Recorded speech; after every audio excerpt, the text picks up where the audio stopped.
huge relief to sign that paper and to officially be a Husker. It's going to be a fun time for the next several hours. Again, we'll keep you updated as they drift in. But let's go ahead and cover what has happened up to this point this morning. And ironically, the very first letter to come into the office is a legacy player. It's Dwight Bootle. That is DiCaprio's younger brother from Miami, from Palmetto High School in Miami. Like his brother, very fast, one of the top cornerbacks in the country. Had offers from Indiana, Kansas, Michigan, Ole Miss, and Pitt. And it's always nice to see a familiar name, and so Dwight Bootle was the first name to come through the gate this morning for the Cornhuskers. Yeah, and that's a big deal. They want to keep the legacies, the Nebraska kids here in state. You're going to hear that. It's a theme, going to be a theme throughout all of these interviews with these coaches. And yeah, Dwight was all in on the Huskers, right? He fell in love with this place coming to watch his brother play. I thought it was awesome when he came here to visit over the summer. He wore his brother's jersey, number 7 jersey. And yeah, a kid that's been all in on the Huskers, and he's excited. You can tell just the way he tweets. He's been tweeting about all of his fellow recruits, and actually went to the same high school as Evan Cooper, who was the secondary coach. And so, of course, Dwight didn't commit to this staff, but as soon as this staff moved in and they started talking to the current commits, that was an immediate connection. And so I know Dwight and Evan had a really cool connection right away. And, I love the fact that he kept kind of going out there and pushing other guys to commit to Nebraska. Come join me. Come be a part of this thing. So Dwight Bootle, the first one in the door a couple of hours ago is when his came through. Yeah, and I'm not surprised. I wish we would have taken bets. Which just one? Fun bets on who would have been the first to come in. He probably would have been a favorite to come in first just because of how anxious he is. But he's a really, really smart kid, too, has great GPA. Got an offer from Yale. That's hard to do. That? And Northwestern. How many times have we heard Jeremiah talk about how he couldn't get in there? So, he got some really good offers from elite academic programs. I know that's really, really important to him, too. His sophomore season in high school, Bootle helped his high school get to the state semis. That's the highest that school's ever done. So a leader, an excellent student, and a great addition to Husker football. The East Coast supplied us our second letter that came through the door as well, a running back in this class. And this was auditioned by this staff in Quentin Ives from Beverly, New Jersey, a standout from Palmetto High School in New Jersey. Rushed for over 3,000 yards his final 2 seasons and had at least 100 yards rushing in his final 14 games. This kid can play. 6'4", 190. And yeah, in those final 2 seasons really is really when he took off. But EJ Barthel, the new running backs coach, found him at a camp up there when he was at UConn, and they built that connection. How many times have you and I talked about that? Just the importance of, with these kids these days, a lot of times it's about building that connection and that relationship with their position coach, and they are really, really tight. And yeah, he's a basketball star too. You mentioned his football numbers, but how about his basketball numbers? As a sophomore, averaged over 15 points, 9 boards, and as a junior, 16 points, 8 rebounds. And so, yeah, he's a stud athlete, could do a lot of different things, probably could play Division I college basketball, but I was flabbergasted at his numbers. I mean, 1,617 yards this season, 26 touchdowns, over 10 yards a carry, 3 receiving touchdowns too, and 16 touchdowns last year, 3 receiving touchdowns. So one of those versatile backs that can do a lot of different things. And you'll hear EJ Barthel talking about that here a little bit about, what he looks for in these running backs. And this guy definitely has it. Also a pretty good speedster in track, ran, the 100 and 200. And I think you're going to see that as a theme with this staff too. A lot of speed in this class from Rhule. Ives also had scholarship offers from some of the schools back east in Temple and UConn. And so this staff was familiar with him, including EJ Barthel, who's the new running backs coach for the Huskers. This was a guy that he was kind of looking at when he was at Connecticut and able to get him to flip and become a Husker. So this is a good late addition by this staff. Absolutely. And again, just that connection there, you know what you're going to get. And I think they're really, really excited about him. He was the kid that I told you when I went to when they had the kids on campus these last couple of weekends that I saw posing for the picture. And I was like, that's a dang ball player right there. And I said it to EJ. He was like, right? You're telling me. And so, I mean, he looks the part in those pads. He already looks like he can run out on the field and play Big Ten football. All right, staying back on the East Coast theme, the next letter that came to the door this morning was Ramir Stewart. So we haven't had a Ramir on the football team. He is from Philadelphia, a safety, 6 foot, 190-pounder, the first Pennsylvania native to sign with the Huskers out of high school since 1999. He was a great defensive back for his high school in the Philly area, also played running back on the offense, as so many of these guys do. They play two-way football at the high school level. Pretty impressive list of schools that offered him. including Georgia, Michigan. There's a couple of playoff teams. Oregon, Oklahoma, Penn State, and Texas A&M. This is an impressive-looking athlete. Yeah, absolutely. And this is an area that's going to be really important to this coaching staff. And talked about Nebraska, but those connections that they built up there in Pennsylvania, New Jersey, those are lasting. I mean, relationships are so key to this coaching staff, and they're lasting. And that's why they go to the NFL, they get back out, and those relationships are still there. So they're reaching back out, and these players believe in this staff. And so, yeah, you're going to see Texas, you're going to see that Pennsylvania, New Jersey connection, and this is one of those kids. So Ramir Stewart in as a Cornhusker, again, from the city of brotherly love in Philadelphia. And again, a lot of the staff met Coach Rhule initially at Temple, and you're going to hear that as we make our way through hearing from some of these assistant coaches throughout the morning and the coming weeks. Let's bring it back to the state of Nebraska for the next couple of letters of intent that have arrived at the football office today.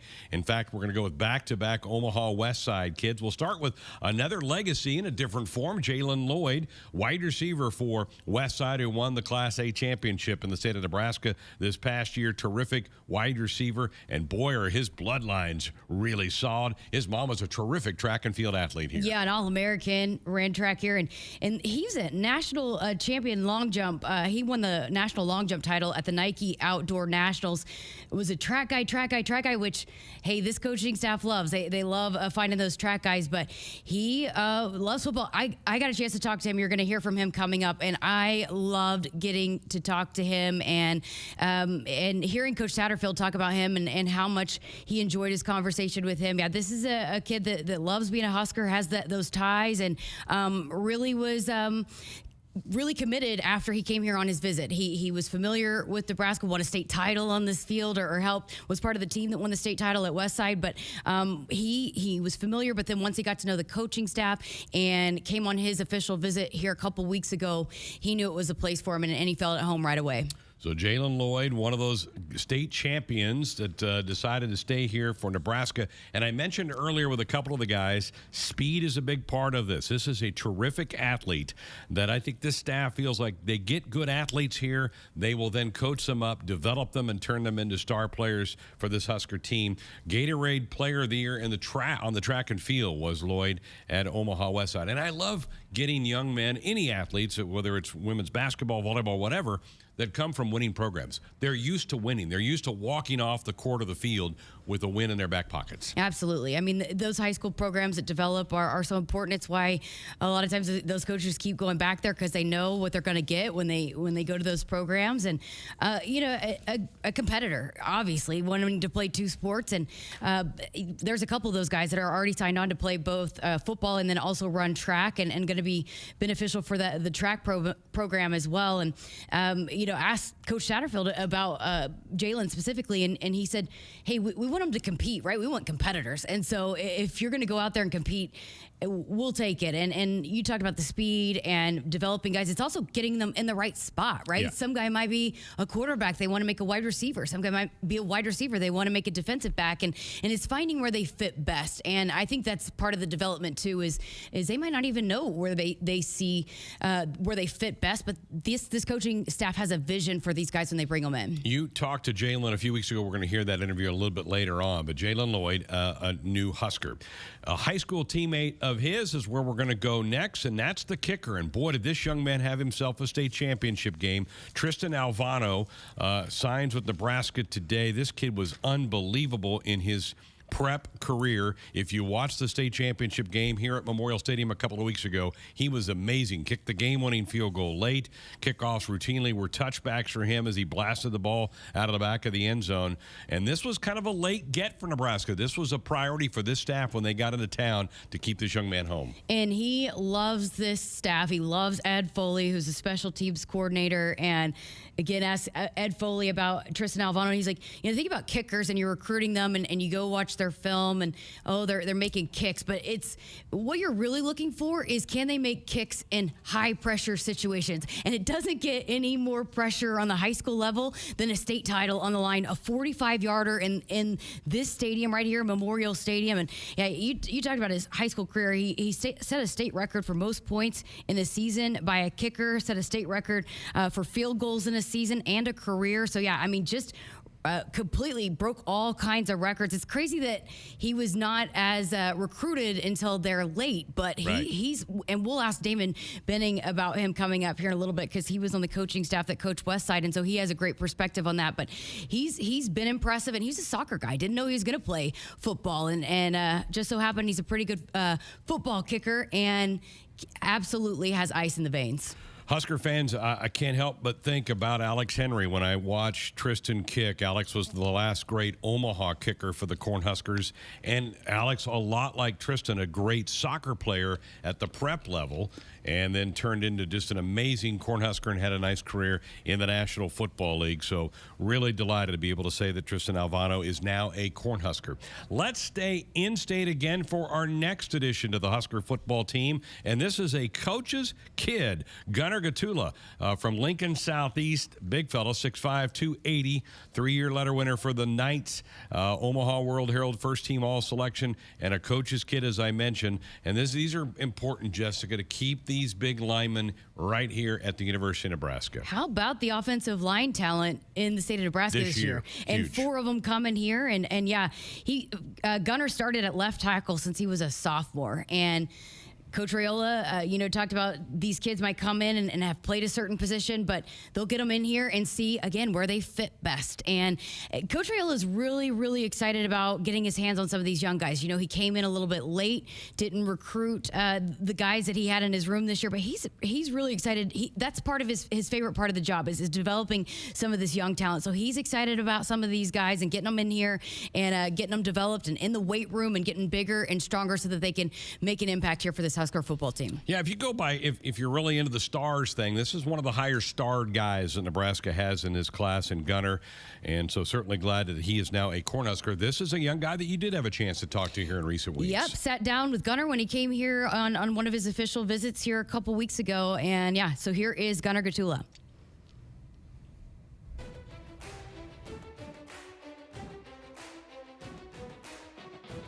Well, here with one of the newest Huskers, Gunner Gottula, offensive lineman from right here in Nebraska. How does it feel to officially, finally be a Husker? Oh, it feels amazing, growing up here. Always dream of it, so it's awesome. And you're going to enroll early. What went into that decision? Why did you want to come here and be here in January? I just wanted to get a head start in my development as a player and a person here, so just wanted to come early, get that going. I thought it was awesome when you announced your commitment. You had a picture of you young in a number 5 jersey. Can you tell that story and how special that was? It's just growing up here, I had numerous different jerseys, different numbers, from the players around those years. And just growing up here, it's just special. Loving the Huskers, and yeah. Did you have, when knowing that you, when you were going to commit here, you had pictures from when you were young, did you have that ready to go? Yeah, I always knew I kind of wanted to do that when I announced, have a picture of me when I was young, so yeah. So, but what went into that though? You can be a fan but then as a player want to find the right fit. So why did you feel like that this could be a fit for you? Just the tradition, the program and the history, and just wanted to be a part of it and build on it, that factored into it a lot, and just, being close to home also helped, to go home on a Sunday, have dinner, not be too far away, so yeah. For sure. What about being part of that pipeline and that tradition of the pipeline? So it's an honor to be able to join that and build that up for sure. Your dad was your high school coach. What was that like? How much did that shape you into the player that you became? It's a lot more difficult having a dad as a coach, but definitely in a good way because it just pushes you almost harder than anyone. Obviously, he pushes everyone hard, but, it's different being his son, and it's just a blessing to be able to play for him, How much does that give you a different kind of perspective, too, of knowing and understanding the game? Oh, yeah, just being able to go home and, watch film every day at practice or break down different plays in practice and everything, it's special. Being a lot closer to the game for sure. You stayed committed throughout the coaching changes, and you hit on it a little bit, I'm assuming, but when you started talking to this current coaching staff, what made you believe in staying here and being part of this program moving forward with this staff? Just knowing Coach Rhule's resume, what he's been able to do at Temple and Baylor, obviously, knowing that stuff, and then just getting to talk to him. And Coach Foley came to my house. Obviously, they were awesome. Just getting to know them, listening to them, what they had to tell me, and then Coach Rhule as well. I love Coach Rhule, so yeah. So I want to ask you about him, but Coach Foley, I just got a chance to talk with him. Boy, he is energetic. He is nice. He's fun to talk to. Give fans a perspective that don't know him yet what he's like. Like you said, he's just really energetic, really outgoing, you know. I just love him as a coach. He's always going to bring the energy and push you as hard as he can. Takes everything serious, 100 miles an hour all the time, so I like him a lot. And then you had mentioned Coach Safeeullah. He was one of the guys that was retained. This current offensive line room, love him. What did you love about him? Same thing as Coach Foley, honestly, just energetic and really up-tempo and, you know, preaches about how important it is to be a hard worker and going 100%, 110% always. Just bringing the effort 24/7. It's the main part, so I just love that. You played left tackle all throughout high school, but what's your approach coming into this? You probably want to be versatile, right? Be able to play wherever they need you? Just, yeah, wherever they want me to play, I'll be ready. Awesome. All right, what do you need to do? Obviously a lot of changes, new playbook, all of that. What do you need to do once you get here in January to develop and get ready to hit the ground running? I think just take every day one day at a time and just slowly progress and take things I learn each day, just take them and grow off of them and just look up to the leaders on the team and hopefully get to that point someday. Last serious question I got for you. I've noticed on your Twitter you're retweeting a lot of the guys that have had in-home visits that potentially could be your teammates. Why has that been important for you to kind of be vocal and active on social media? You know, it's always important to have a good bond with your teammates, so just getting to know my future teammates and just different things like that, you know, just growing the relationship, being friends with them, things like that. Love it. All right, I have some fun questions for you now to close this out. Are you a TikTok guy? Yeah, a little bit. A little bit. Do you post TikToks or just watch? Not that much. I watch them more. I've posted a few. Are you like a dancer? Are you the dancing type or? Not really. Okay, well, I stole these questions from the Chiefs TikTok, so they like to ask their players like some goofy questions. So that's why I asked you about that. Okay. So if you could have one cooked potato style for the rest of your life, what would you choose? One what? Cooked potato style, so like French fries, scalloped potatoes, mashed, hash browns. It's a good one. Probably either fries or mashed potatoes. You big potato one of those guy? two, yeah. Yeah. Pretty good. All right, rank the Starburst flavors. Pink #1, obviously. And red's right there, #2, I'd say. Probably just, those are the only two really important ones. The other ones are just kind of like. So what's that feeling when you open one and you get a double pink in there? Like that's like. It's just the best. Or a double yellow. I mean, it's all right, but you look forward to the pink and red. I'm with you on that one. I absolutely agree. The people that pick orange, I kind of question those kinds of people, you know? Yeah. All right, what's a food that you like that others do not? I'm a pretty picky eater, so I don't really know. So I guess I'm big into salad. I know quite a few people like that, but maybe not at my age, so salad maybe. Man, so you have to maintain the weight being a picky eater. How do you do that? It's pretty much the same meals almost every day. You don't ever Chicken get sick and of rice, steak rice. No, it's good. All right. What animal would you ride into battle with? Ooh, probably like a ancient times. Oh God, what were those called? The big tusks. Like a mammoth? Yeah, mammoth. I'll run with a mammoth. Hey. One of those ancient mammoths. I like that answer. That's the first one that anybody said that to. And then as we get close to Christmas here, what's your favorite Christmas tradition? Christmas tradition, probably the Christmas cookies, like the little cutout ones. That's always the best, making them with Grandma. You a decorator? You decorate with icing or? No, I just eat them. Yeah, I love it. All right, well, Gunner, appreciate your time and can't wait to get you here on campus. Thank you, appreciate it. There is Gunner Gottula. And Greg, how about you? Can you rank the Starburst flavors? You're going to hear that a lot today, so I'll start with that one with you. Yeah, green, yellow. No, there's no green. It's pink, red, Wasn't yellow, there like orange. a kind of a lime one? It's 4. There's yellow, pink, orange, red. Well, pink's last. Oh my gosh, we Yes. could not be friends anymore. Done. Wow. And give me some oatmeal raisin cookies too. Oh yeah. Let's go with that as well. No. How much football do you think they talked around their dinner table at night? Right? Gunner and his dad. I mean, Yeah, and I mean coaches' kids and that just mentality and the understanding of the game, you just cannot, you cannot buy that. I mean, it is so great to have one of those kids in your room that just gets it and understands it, picks things up so easily. And so, yeah, definitely. And I'll apologize for my lack of Starburst knowledge. I don't think I've had a Starburst in 20 years. You're missing out.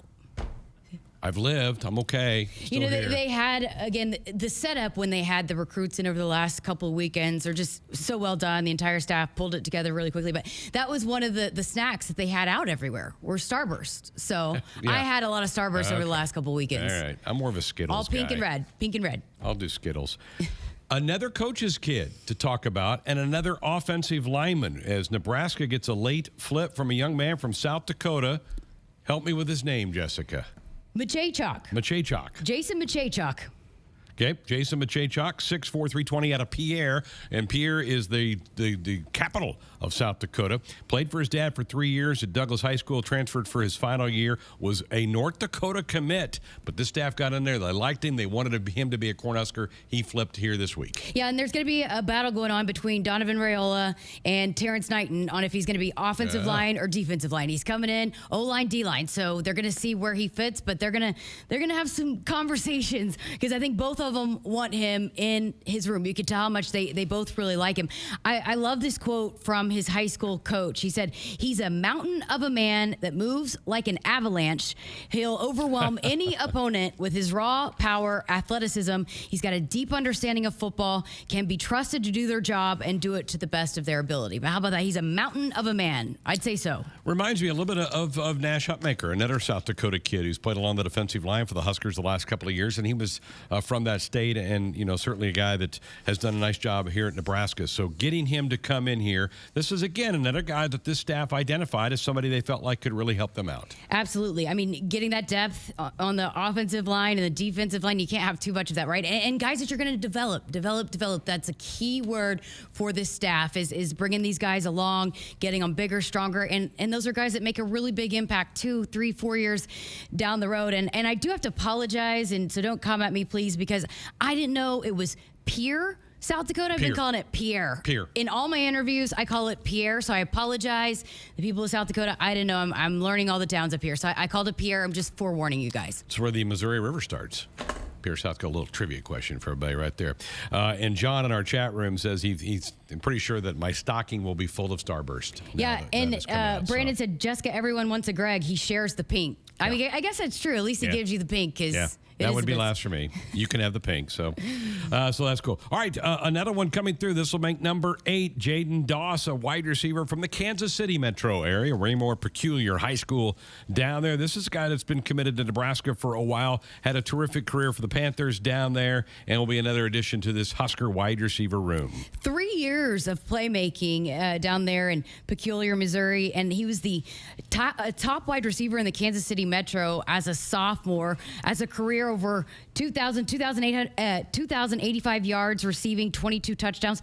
Also was really good out of the backfield, 907 rushing yards, 7 touchdowns, and 17 yards per catch. I mean, he's just a playmaker. And so always love those kinds of guys. And I think it's so telling too. A guy like that had a lot of options, a lot of places he could go. But, some of these guys that we're hearing about that's been committed, he's been committed for a while and stayed committed to this staff. So that speaks volumes to the work that this staff has done since they've been here. It feels like they've been here forever, but it's really only been, a month? Less than that for most of them, yeah. And so hitting the ground running and getting these commits that to stay locked in and believe in them and trust in them because they didn't sign up to play for them. And so I think they've just done such a great job of selling these guys of, hey, I think you're going to like it. And because, for some of these kids, like a Riley, I better not say his name yet. Some of these kids committed because of the certain academics that are in place, and some of them committed to the coaches. But I think for Jaden Doss, he did fall in love with the school and the atmosphere and the program. But it's also, too, you want to play for coaches that you believe in, too. And I think he absolutely believes in this coaching staff. November 28th was the day that Matt Rhule had the big party over in the Hawks Championship Center. And today is the 21st of December. So that's the amount of time. And in some ways, the staff, I think, is grateful that that signing day didn't fall until the 21st. It gave them another full weekend to bring some kids on campus. And I was talking to some of the staff yesterday, and they believe if they can get people here, they said they hit about 90% last week with the kids that they brought on that they're going to get signed today or maybe even in the February signing period. So they already felt the benefits of bringing people into Lincoln and showing them this marvelous stadium. Absolutely. And they are so excited about that new facility. facility. I talked to Corey Campbell, the strength and conditioning coach, the other day as well, and he got to get in and before they started pouring everything and build it how he wanted it and how he saw fit for how he wanted to develop his strength and conditioning program. So, it's going to be top notch from everything from the strength and conditioning, academics, life skills, all of it. The training table is going to be absolutely immaculate. So, yeah, it's the best of the best. And this staff's excited about it. And it's definitely part of the recruiting. So I thought it's been interesting, too. The kids that came earlier in the fall and then got to come back here over the last couple weekends and see the progress that's been made. We say it every day. We come into work. It's right out here outside of our window. And it seems like every day or every couple of days, if you're gone for a weekend, there is just tremendous progress that's being made. So, yeah, it's absolutely a really big, exciting thing for the staff and something they're absolutely selling and pitching to these recruits. One last couple words on Doss. He had a really impressive offer list, folks. Colorado, Illinois, K-State, Michigan, Missouri, Oregon, TCU. So you're talking about Michigan, TCU, again, 2 playoff teams that were interested in this young guy that Nebraska was able to grab and to hang on to and keep as a part of this staff. So Jaden Doss, the 8th member to this signing class today. They're also then certainly busy in the transfer portal, which is the new addition to college football. Jessica is trying to, see what's out there, go through the portal, study the name, see if somebody might be a fit for you, see if you can get them to come take a visit. So those visits have been mixed in with the incoming high school seniors as well. And so you just talk about adding another layer of things for this staff and all staffs across country to do. It's complicated this in a lot of ways. And plus then you got to figure out how you're going to balance your roster. You still only have the 85 scholarships to give out. So if you're going to get really active into the transfer portal, you got to be careful how many offers you want to put out there. Yeah, and the kids that are on the current roster, right? And which players they want to make sure and recruit and stay locked in, because I know that there are a lot of players that this staff is excited about. But I think that's what's cool, too, is that with Coach Rhule bringing in guys from different places like EJ Barthel and then Coach Satterfield, who was at South Carolina, there's guys that have different connections with players from different areas and have relationships already in place that they already have a belief, because for these transfer portal guys, they've already been through the recruiting process. They're probably pretty certain on what they're looking for, and so it's not as much rah. They're not looking to do as much as the selling. They know what they're looking for, and they're more mature. They've been through it, and so yeah, it's a different kind of recruiting pitch and sell for, I think, some of these transfer portal kids. But I think that's where this staff is on it on all fronts. They're recruiting. They've been recruiting the guys on the current roster. They're recruiting the high school kids. They're starting to recruit for 2024, and then also the transfer portal guys. So yeah, they've been all over the place. Very good. All right, we're at 8, and we're kind of waiting for a couple more. We think we have a couple more that are close. Some of the local guys up in the Omaha area, I believe, have gotten their letters in, but we're kind of waiting for official confirmation on some of those. Sitting here with 8 again, the 8: Bootle, Ives, Stewart, Lloyd, Gottula. The South Dakota young man. I've got it written down over here. Help me, Jessica. Where's my pronunciation guy? Majaechock. Yep. And then Doss. So those are the 8 that we have at this point in time, and we're sitting here right at 8:30 in the morning, so still early in the day, but we do anticipate another batch rolling through here soon. Just trying to make sure all the compliance and all the stamp gets approved before we can officially put this out. By the way, we just got an email from Gina Johnson from Compliance, so shout out Gina. She sent us an email, and so she gave us a list, and a lot of them have signed. We were just talking about those transfers. Corey Collier is one of those names on the list we can talk about. Corey Collier from Florida. Yes. Yep. Florida.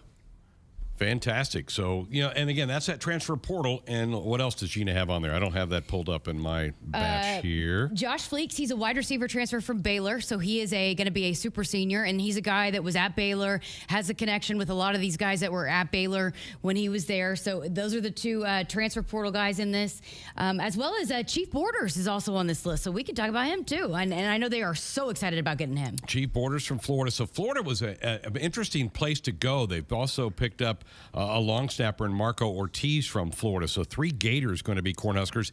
And probably the biggest name in the portal signing class is a quarterback, and that is Jeff Sims, who's on this list from Georgia Tech. He was a multi-year starter for the Ramblin' Wreck. They've gone through a coaching change down there. Dual threat quarterback, put up pretty good numbers for Georgia Tech in the ACC. So all of a sudden, you've really added some talent to that quarterback room with Jeff Sims. Yeah, and getting some depth in that room, and he's a dual threat guy and can be called upon to do a lot of different different things. I can't wait for you guys to hear what Coach Satterfield has to say about him and how excited he is about getting him here too. And there was also, some chatter on social media. I don't think Casey's announced it officially yet, but there has been some chatter coming from Charles, his dad, that Casey plans on coming back. And I know he had surgery and is going to get healthy, and he loves it here. And so I think he's excited. He watched a lot of, you talk about a film rat. He's a kid that, watches a ton of film, and he watched Coach Satterfield's offense at South Carolina, is excited about being a part of it. All right, we are ready to go to incoming signing number 9, another in-state, another legacy for the Cornhuskers. Maverick Noonan is now a Cornhusker. His dad, Danny, was a terrific defensive lineman in the 80s, went on to a nice career in the National Football League. Maverick played at Elkhorn South High School, but Dad, Danny, played for Coach Osborne in the late 80s. Terrific player here for Nebraska, and then went to claim to fame with the Dallas Cowboys for a long time. Played it down for the Stars down there, right, in the Dallas Cowboys area. And Maverick, following his dad's footstep, is going to be a Cornhusker. Yeah, exciting. And his dad still looks like he could run out there and play, by the way. He still does, was doesn't he? down here walking around with Maverick when they were here on their official visit. And you could just tell how much this place means to him and his family. And I got a chance to talk with Maverick, too. I think we have that interview ready. Did I hear right? We do. We do. So, just a great family, excited to stay home and for his family to get to watch him play. And he's going to be a big addition to that defensive front that they're trying to build some depth there. I had recruits, or he had offers from Arizona State, Iowa, Michigan State, and Stanford. So Noonan, Maverick, I love the name too. Maverick. Yeah. You got to wonder if there's a Top Gun reference to the name, right? There's almost got to be. I feel like you're going to have some fun and probably not so fun with some of these names that you're going to have to call. Well, you did have a chance to sit down with Maverick. Let's go listen to Jessica's conversation from a few weeks ago with Maverick Noonan.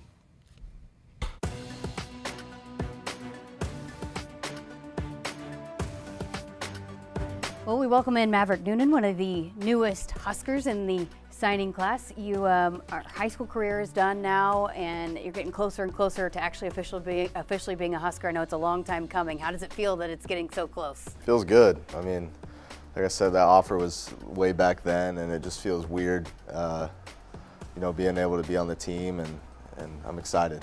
Yeah, you were committed before the coaching changes. You stayed committed. Why did you want to continue to stay being committed to being a Husker?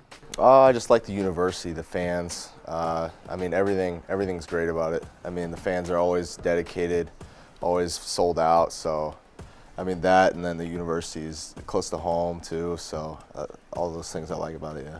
And obviously your dad wore the Husker uniform too, but what was that like going through the recruiting process with him? Was it something where he stepped back and let you kind of make your own decisions, or how did that work out for you guys? Yeah, he kind of just let me make my own choices. He didn't really have anything to do with it, so it was nice. Gathering all the information, I felt like this was the right fit for me, and so I'm happy about it. So then once you did decide that this was the spot for you and your journey, what was that like to get to share with him? It was pretty good. We kind of, after our official visits, we kind of knew that this was going to be the place. I wanted to be closer to home. Which I didn't really think I realized in the beginning of the process, but just getting to see all my family and my sister grow up was pretty important to me. So, but yeah, he was pretty happy when I told him that. Yeah. So what's it been like getting to know Coach Rhule and this new coaching staff? Yeah, Coach Rhule came over to my house, and he's just a great guy, and I feel like I can trust him with him being my coach for the next 4 years or so. So. Why? What was it about those conversations that you felt like you believed in him and the direction that he's taking this program? I just think he's a genuine guy. He's developed a lot of players in the past, so I think he can develop me as well. Okay, well, one of the things that really went off on Twitter when he came to your home and then when you came up here is that your mom beat him in ping pong, right? How good is your mom at ping pong? She's pretty good. She's pretty good. She's better than me. We always played back in the day when we were little, and I guess she's grown off of that. So she challenged him to a game, and she beat him. Well, yeah, she beat him. What did you think times. when she's like, "Hey, I'll take you on ping pong"? I thought it was pretty funny. Did she dominate, or was it close? It's it a definitely good battle? close. It's definitely close. He's pretty good at ping pong. So. How proud were you as a son of your mom to beat your future head coach at ping pong? Yeah, it was just funny. It was funny. For sure. That's awesome. How special is that, though? And you talked about it, wanting to be close to your family, that they can share in these moments, and they are so close. I'm sure they won't miss a game. Right. Yeah. No. It's great. I mean, I've got my grandparents that live about an hour away too, so them being able to go to the game, getting to see my sister grow up, is just going to be great. You've been very active on social media, retweeting some potential teammates that might be coming and guys that have been committed to Nebraska too. Why has that been important to you to stay involved and to maybe help be a voice for this recruiting class? Yeah, I mean, all those guys are going to be my future teammates, so I'm going to try to get the best guys I can, hopefully win some games. So, I mean, if I got to do that, that'll be great, yeah. And we've seen Coach Rhule really make an emphasis on Nebraska, and he did it when he was with Texas, with Baylor, and at Temple. How important is that? And I know it means a lot to you for this staff to focus on getting the best talent from Nebraska to come play here. Yeah, I mean, in-state talent's always important, and it's great to play with the guys that you've grown up playing with or against. So, I mean, yeah, great guys too. What do you hope to bring to this black shirt defense? Probably just intensity. I mean, intensity all throughout the game, the whole game, and just nonstop effort throughout the whole 4 quarters. What do you need to do to potentially come here and make an impact immediately as a freshman? You know, I'm just gonna come in, just put my head down and just work. Work in the weight room, classroom, you know, meetings, all that stuff. Learn the playbook, and then just keep going from there. All right, I have some fun questions to finish out this interview. Are you a TikTok guy?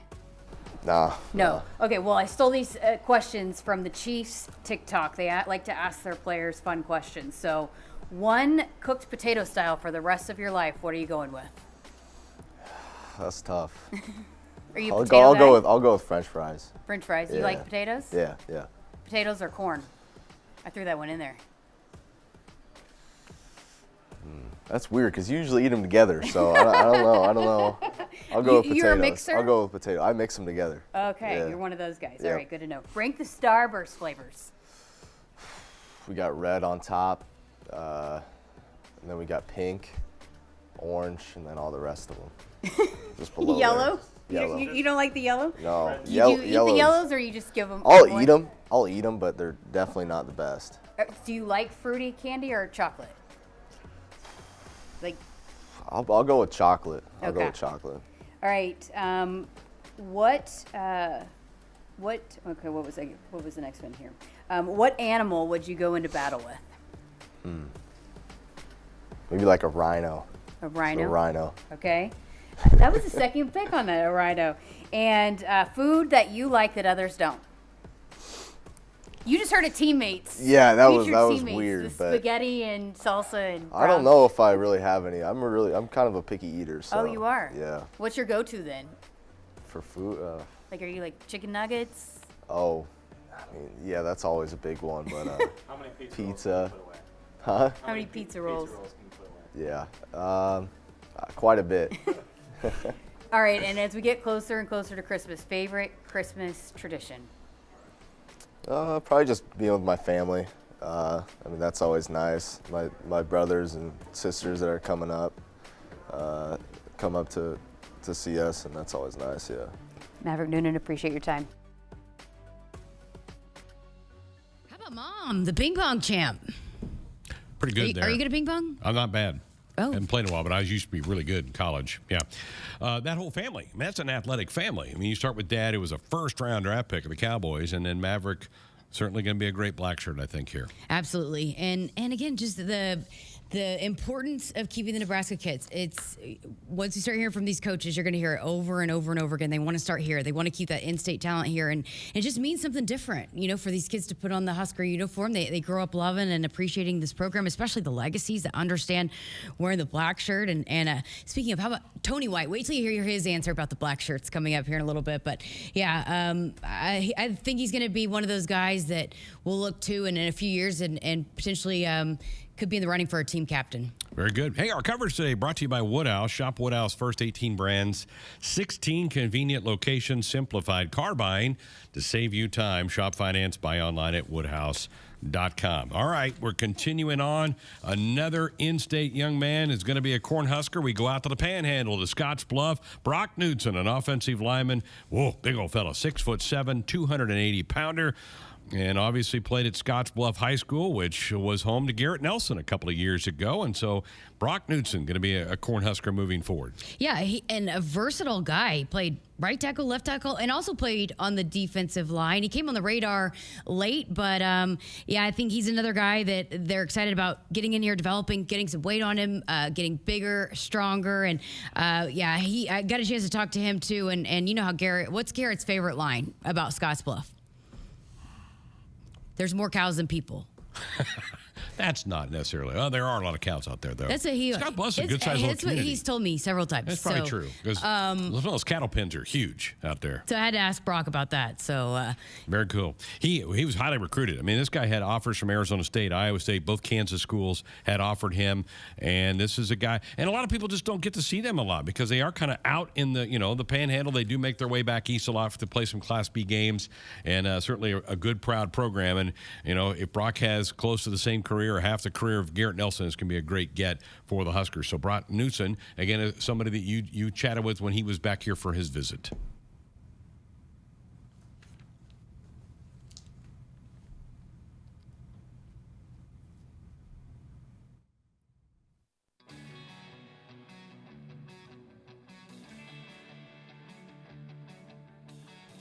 Here with Brock Knutson, one of the newest Huskers. Well, how does it feel now that it's finally getting closer? Your high school career is done and you're getting closer and closer to officially being a Husker. It's pretty exciting. I'm super excited to get to meet a bunch of the new coaches and stuff this week, or just today, and excited to be down here in June.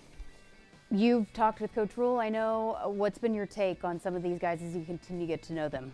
I absolutely love Coach Rhule. He came to my house last Saturday and kind of got to talk a little bit, and it was pretty casual. I thought it was going to be tense and stressful, but it was pretty easy going. What did you like about him when you talked to him?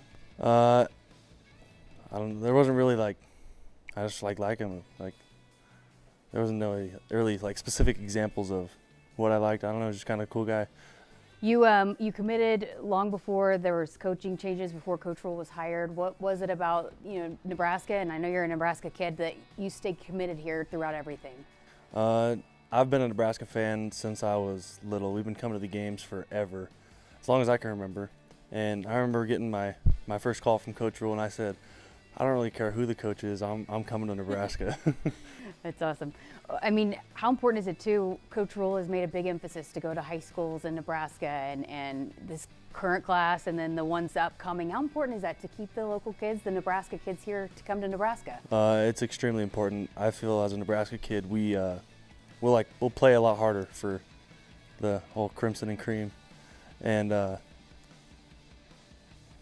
means a little something. Yeah. It means a little something to wear Huskers on the jersey, right? Yeah. What do you remember about growing up, coming to games, and being a fan? One thing I remember is we have a big red party wagon. We call it the Traveling Bistro, and I can remember crawling up on the top of it. It's a gooseneck trailer and falling off of it. I don't know why I remember that so much, but I remember falling off and hitting my head from a long time ago.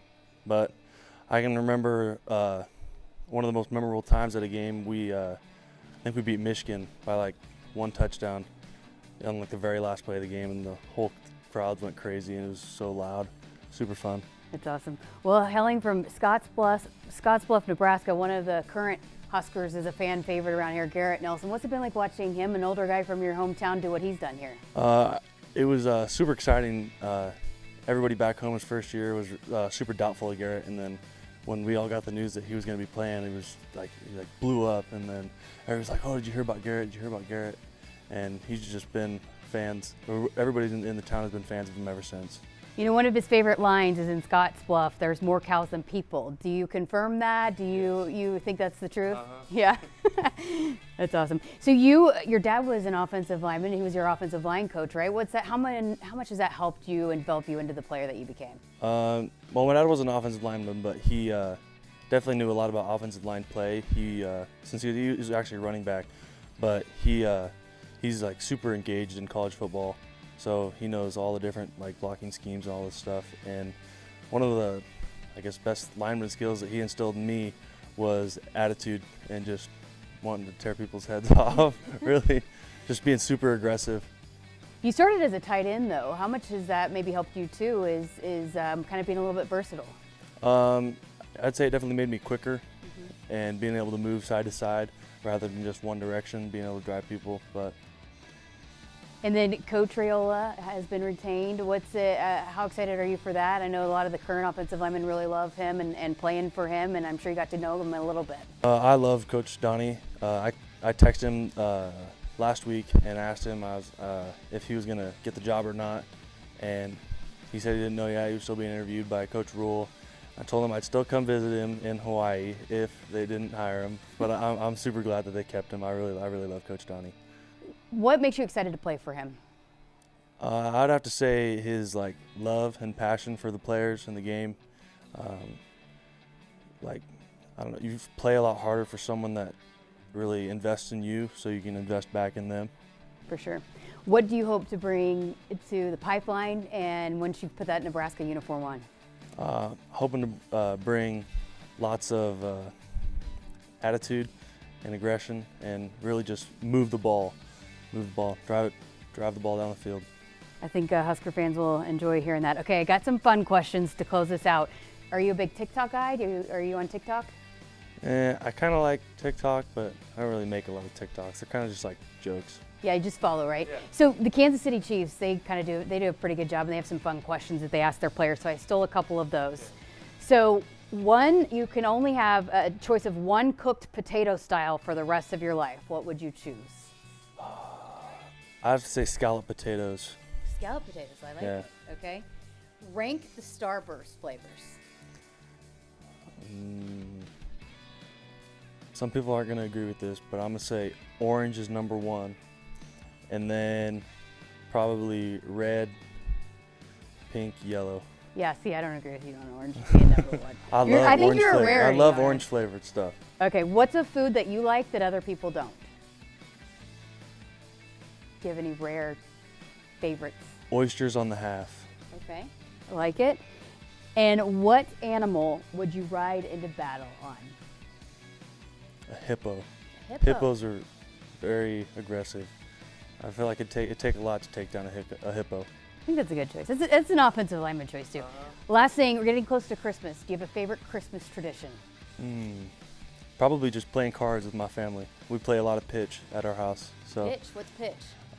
So it's like a 5-card game. 6 cards, right? 6 cards. Yeah, 6 cards, and then there's 4 points that you can get. There's high, low, jack, and game, and you kind of play your cards to take the points. Are you the best card player in the family? I take everybody's money. All right, well, appreciate your time. Best of luck. Can't wait to have you here on campus. Sounds good. He was great. He had a great personality. I enjoyed getting to chat with him even off camera, so he's going to be a fun addition to the Huskers as well. How about that one, Greg? If you could only have one cooked style potato for the rest of your life, what are you going with? Is mashed one of my choices? Yeah, mashed. Someone said garlic mashed, but I mean... Well, it's just a little seasoning added to it. I think if you put mash, you could probably do anything. I think he could put away a few potatoes. Right? Brock, I think he probably would do that. I think those offensive linemen, I mean, you heard earlier, I think it was Gunner, he said his favorite thing is Christmas cookies, and I said, do you help decorate them? He said, no, I just eat them. If that doesn't sound like an offensive lineman, I don't know what does. All right, good stuff with some in-state and some linemen. I want to talk about a defensive back. Let's go next, and this is one of the coolest names in this class. First name of Sincere Safeeullah. They didn't know for sure. I think Safeeullah, I think. Safeeullah. He is from Nashville, but went to IMG Academy, played. Brock Bando was an IMG Academy alum as well, but grew up in the Nashville area. He's a defensive back, 6'2", 175-pounder, and number 1 defensive back in the state of Tennessee. This is a young guy that's got some impressive credentials. And you know what? He didn't even start playing any sports or football till he was a freshman in high school. So his high school coach saw him walking in the hall and said, hey, we got to get him out on the football field. He's really, really green. And so that's why, he took the year to go to IMG Academy, which we know they churn out such high caliber talent, one of the top high schools in the country and developing guys. And you look at his film, he's got long arms, but he's got a tremendous upside that they are really excited. Another one of those guys really excited to get in here and develop. Real ball hawk. 7 picks this past year, 11 breakups. pass breakups, blocked a punt, so even was big on special teams for them. Pretty impressive offer list. Boston College, Kentucky, Memphis, and Ole Miss all had offered Sincere to be a part of them, so this will be in addition to Nebraska's defensive backfield. And so a young man from the state of Tennessee, but did prep at IMG Academy down in the state of Florida. And so they play some pretty good schedules for him at 7 picks. Pretty impressive. I like the length. You know, in college football, we've kind of gone back and forth between smaller corners and bigger corners.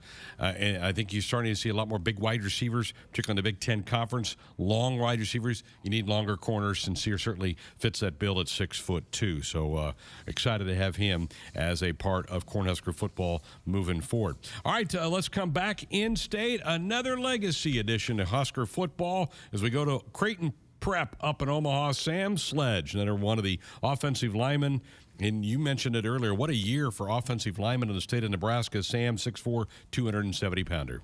Yeah, and played interior offensive lineman. Dad, pretty good offensive line. Yes, he was. He was in the Nebraska Hall of Fame back in 2018. All Big 8. Here, I think we have some throwback footage of him. We do. How about Kirk Hartman and the Husker Vision crew pulling some of this legacy footage? So, yeah, here is some old footage of Bob. So, yeah, this is a kid that it's in his blood, too. And actually, Sam started out playing tight end. So he's another versatile kid that is an athlete, very athletic, and played interior, like I said. And Donovan Raiola is very clear that, hey, we don't have a set position for any of these kids. We're going to get them in here and see where they fit best and move them around. And hopefully, you know, again, Jeremiah talks about that a lot, about getting kids in here and getting guys in here and letting them play one position and really grow at that position, because it's hard to move around. And so, you know, you want to have that depth to be able to build and develop guys and feel comfortable in whatever spot that might be. His longtime coach at Creighton Prep, has done an incredible job of that program, said Sam's the best offensive lineman he has coached in his 30 years of prep football. So that speaks pretty highly. And as you said, just through the bloodlines for Sam. Again, an addition to that, to the pipeline for the Huskers. Love those in-state linemen. And you go with Knutson, and you go him, and you go Gottula. Those are three really big additions to the offensive line room for Donovan Raiola, who is a retention to this staff from the previous staff. And I'm sure Donovan's really excited to get his hands on some of these guys. He really is. He told me that's one of his favorite parts of this job is developing the young talent. And, you know, he didn't have a chance to really do that last year. He got here late and then was dealt with a lot of different injuries, and that room just got pretty thin by the end of the season. And so, yeah, I mean, getting some depth and some Nebraska kids and some kids that have absolutely tremendous knowledge of what it takes to play the position and know what it takes and really love the Huskers. And a lot of them you see posting pictures of when they were 5-6 years old wearing jerseys. They came to games and they understand what it means to play on the pipeline, you know? And so I think that's so important, and just getting the bodies in there so that you can continue to grow and develop, and so that they'll be ready to roll out there here in a couple of years when they get bigger, stronger, faster. Very cool. The chat room is debating how well you know pitch. I mean, you're talking to these guys about pitch.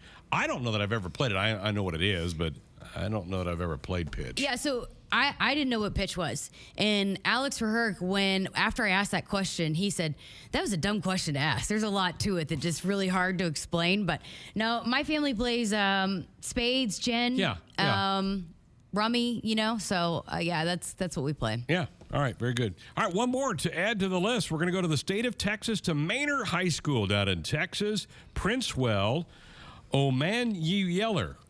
Close? Umanmielen? Yellen. Yellen? Where did my pronunciation go? They told me yesterday how to say it, and I am not. We're going to have to work on yet. that one. Yellen. Yeah, you're right. Yellen. And this is a defensive player for the Cornhuskers.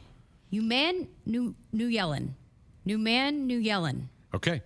I think. We'll roll with that. I'm sorry. I say it right here in the interview coming up, but yeah, it's going to take some practice for us to get used to saying that name, right? He has two older brothers that are currently playing college football. One's at the Florida Gators and also a defensive lineman at Tarleton State. But getting down into Texas, and this is Matt Rhule's connections to that state when he was at Baylor, who he really won over the Coaches Association down there with his ability to wow those people. And I think this staff will get back into Texas and be a presence in the Lone Star State. But Princewill had some pretty impressive totals, 130 tackles in his over the last last 2 seasons at Manor High School down there, with 47 of those for TFLs, tackles for loss. So Princewill, and again, with brother playing at Florida right now, this is a great addition for the Black Shirts. 20 sacks, racked up the tackles, and this is a guy, Terrence Knighton told me he expects to be able to come in and compete right away and potentially have a chance to play right away and help out this defense right away. They love this kid,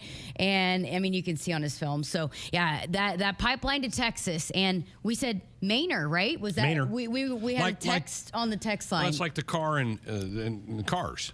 Manor. Like that's Larry the Cable Guy's character is Manor. My dad always called me that. I wondered why Maynard. that was. Maynard, I think. Maynard. Oh, that's Maynard. Yeah, it's close enough. So Princewill had a great offer list. Florida, Ole Miss, TCU, Utah, and Washington.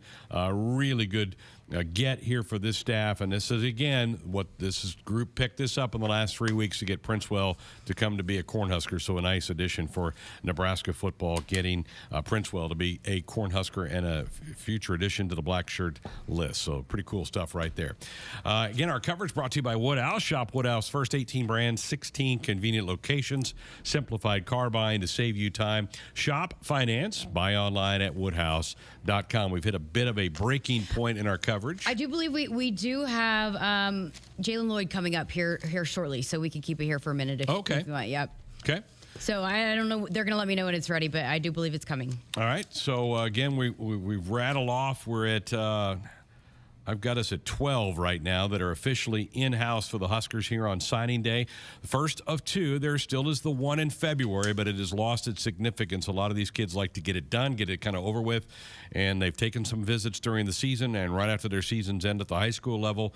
And so this one has really, really changed college football, having it done in December and not wait till February. And I think it's also good that they pushed it back a little bit too, and allow for these programs making coaching changes to be able to put together the recruiting, the group that you want to bring in. And I think it's good for the players too, because then it's kind of stressful if the coach you committed to leaves and you don't know if that's a place you still want to go, and it gives them some time.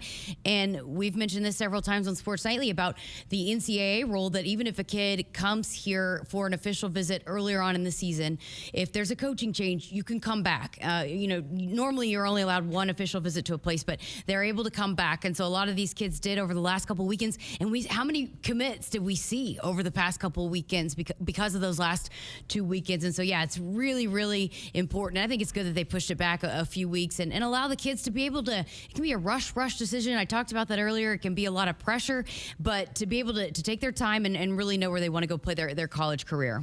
So, and again, this is a mix. Some of these young guys, like the Sledge, the Noonans, they have been committed to Nebraska for quite a while, and it was great to keep them on board. Obviously, there were a few that were committed to the previous staff that have left, but this staff has been able to go get some additions like Princewill that we just talked about here moments ago. Well, we mentioned and we talked about Jalen Lloyd earlier in the broadcast about 45 minutes ago. We talked and went through his tape, the young man from Omaha West Side, 2-sport star, terrific track and field athlete like his mother was as well. Jessica had a chance to catch up with Jalen when he made his official visit.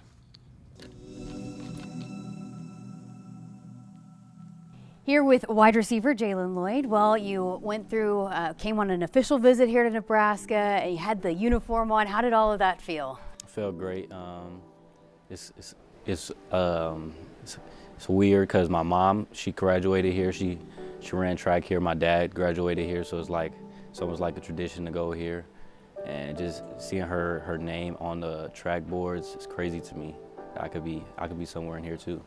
So when you got the scholarship offer from Coach Rhule, what was that like then, being that you have the ties here to Nebraska? Yeah, that was a great feeling too, because I felt like for a long time that I've been a little bit overlooked. Then the coaching staff changed and everything changed for me. So I knew Coach Rhule was at Baylor, so he loves speed. So that was good. I knew I had the speed that he liked. Yeah, and he also likes guys that do multiple sports, especially track guys too. How much did that appeal to you too, that this staff really emphasizes guys that do track, and you're a track star too? That was huge, because other places like Texas Tech, they were huge on that, as they wanted me to do both, and that was important to me because it's going to be hard to give up one. So having the option to do both just makes it a little bit easier.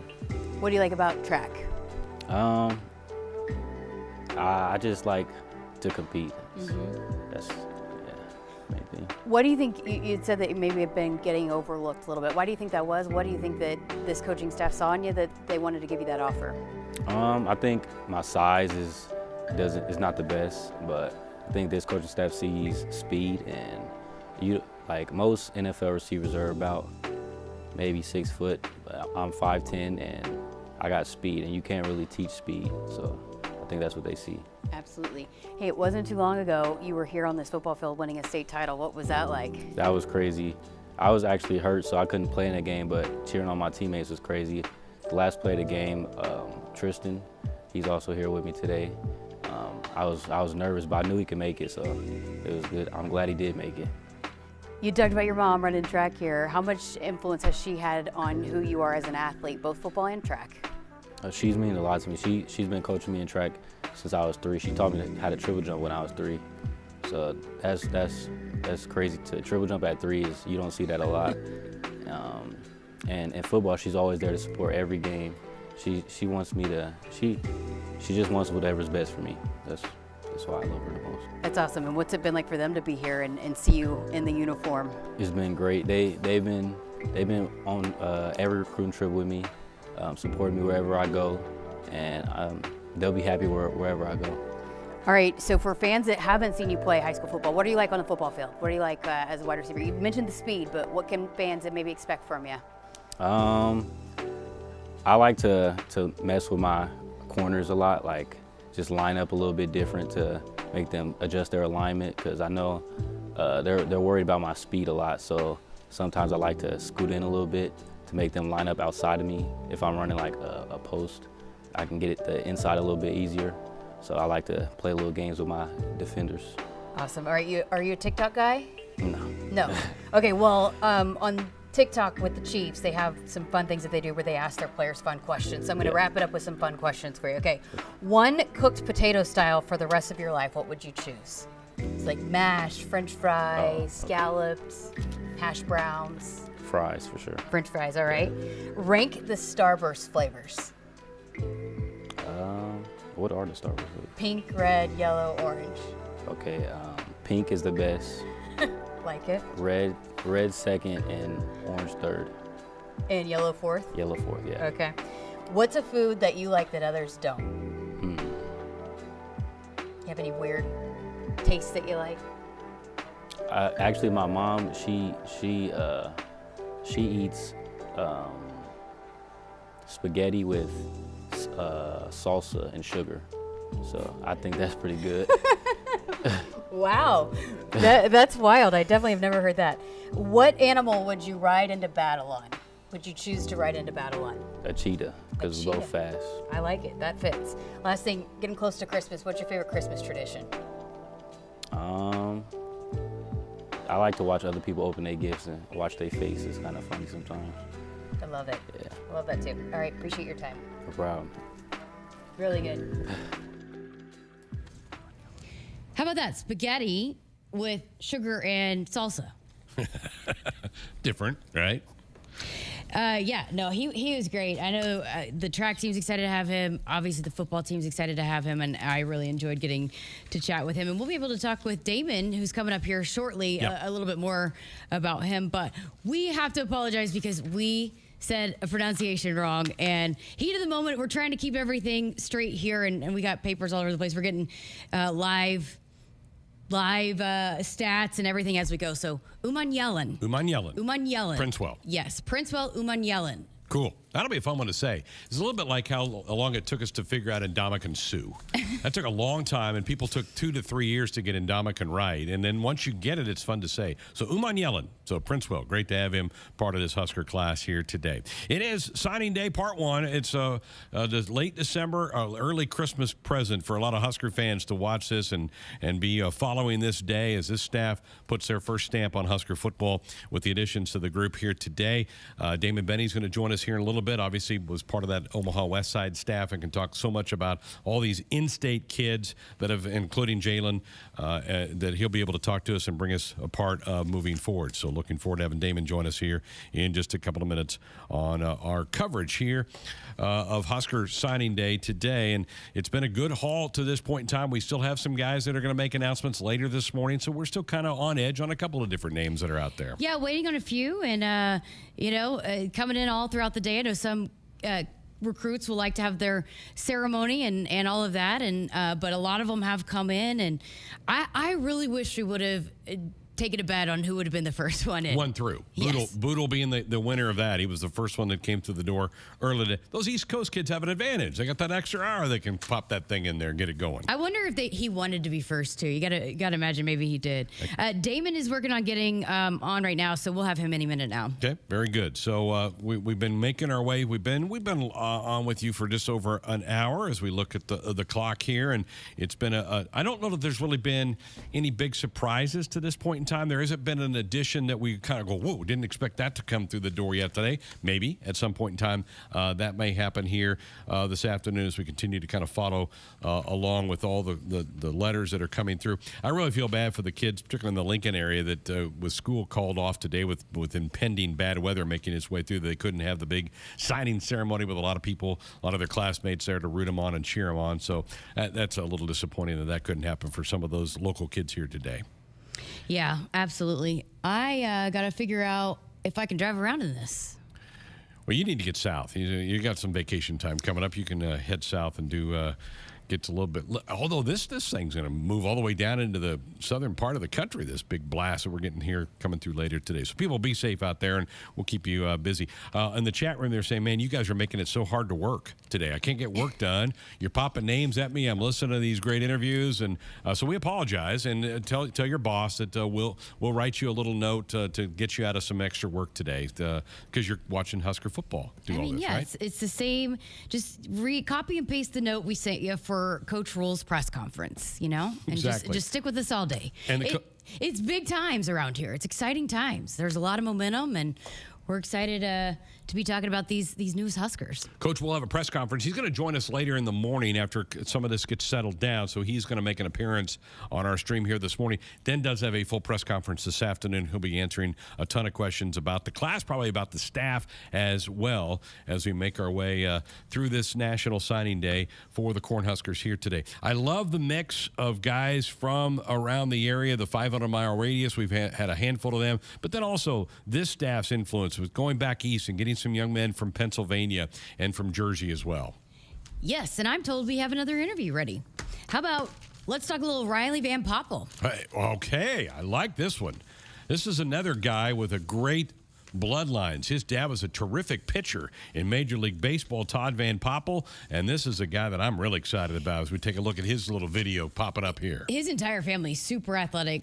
Sister was a volleyball player, college volleyball player. Brother was a college baseball player, and I sat there and chatted with him for so long about Texas high school football, and I thought I love this part that he talked about. This is what really connected him to Nebraska. One of the things, the fan base, because there's just nothing like Texas high school football, right? And it is crazy. The towns get all in, and he said it's really comparable. He felt that kind of same feel, obviously on a much larger scale, but how the fans are so comparable and how the atmosphere. He wanted to be somewhere that had a great atmosphere that he was used to playing his entire high school career, and he's a guy that's been locked in on Nebraska and had multiple visits from Coach Rhule and then Coach Knutson, and really loved getting to get to know them, and he is very much into academics. That was really, really important to him, a big part of why he chose Nebraska too. And so, yeah, he is an impressive kid. I think he's going to play some really good football here in Lincoln. 6'4", 275, Argyle, Texas. He had 19 sacks in his prep career.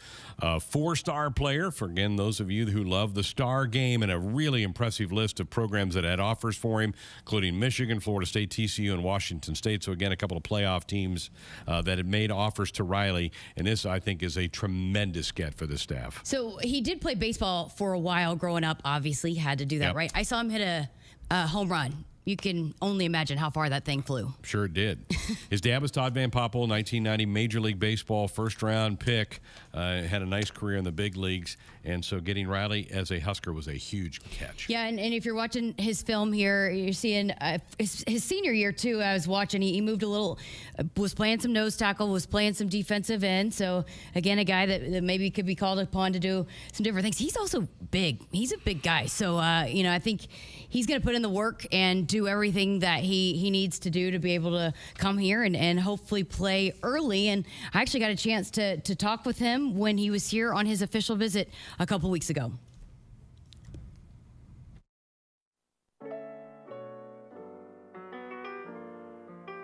Here with Riley Van Poppel, defensive lineman out of Argyle, Texas. Well, how does it feel to be here again and getting in that Husker uniform? And it's now so close to you officially becoming a Husker.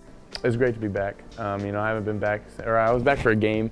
I was here on my first official midsummer, but I remember I put the jersey on, just about an hour ago, and I walked out on the field with the lights on, and it kind of hits you like high school's over, finish out school, but it's surreal. It's your dream coming true, so I'm excited to be here this weekend. You stayed committed through the coaching change, but take me back to the initial decision, why you fell in love with Nebraska. Multiple things. First of all, I kind of go off the school.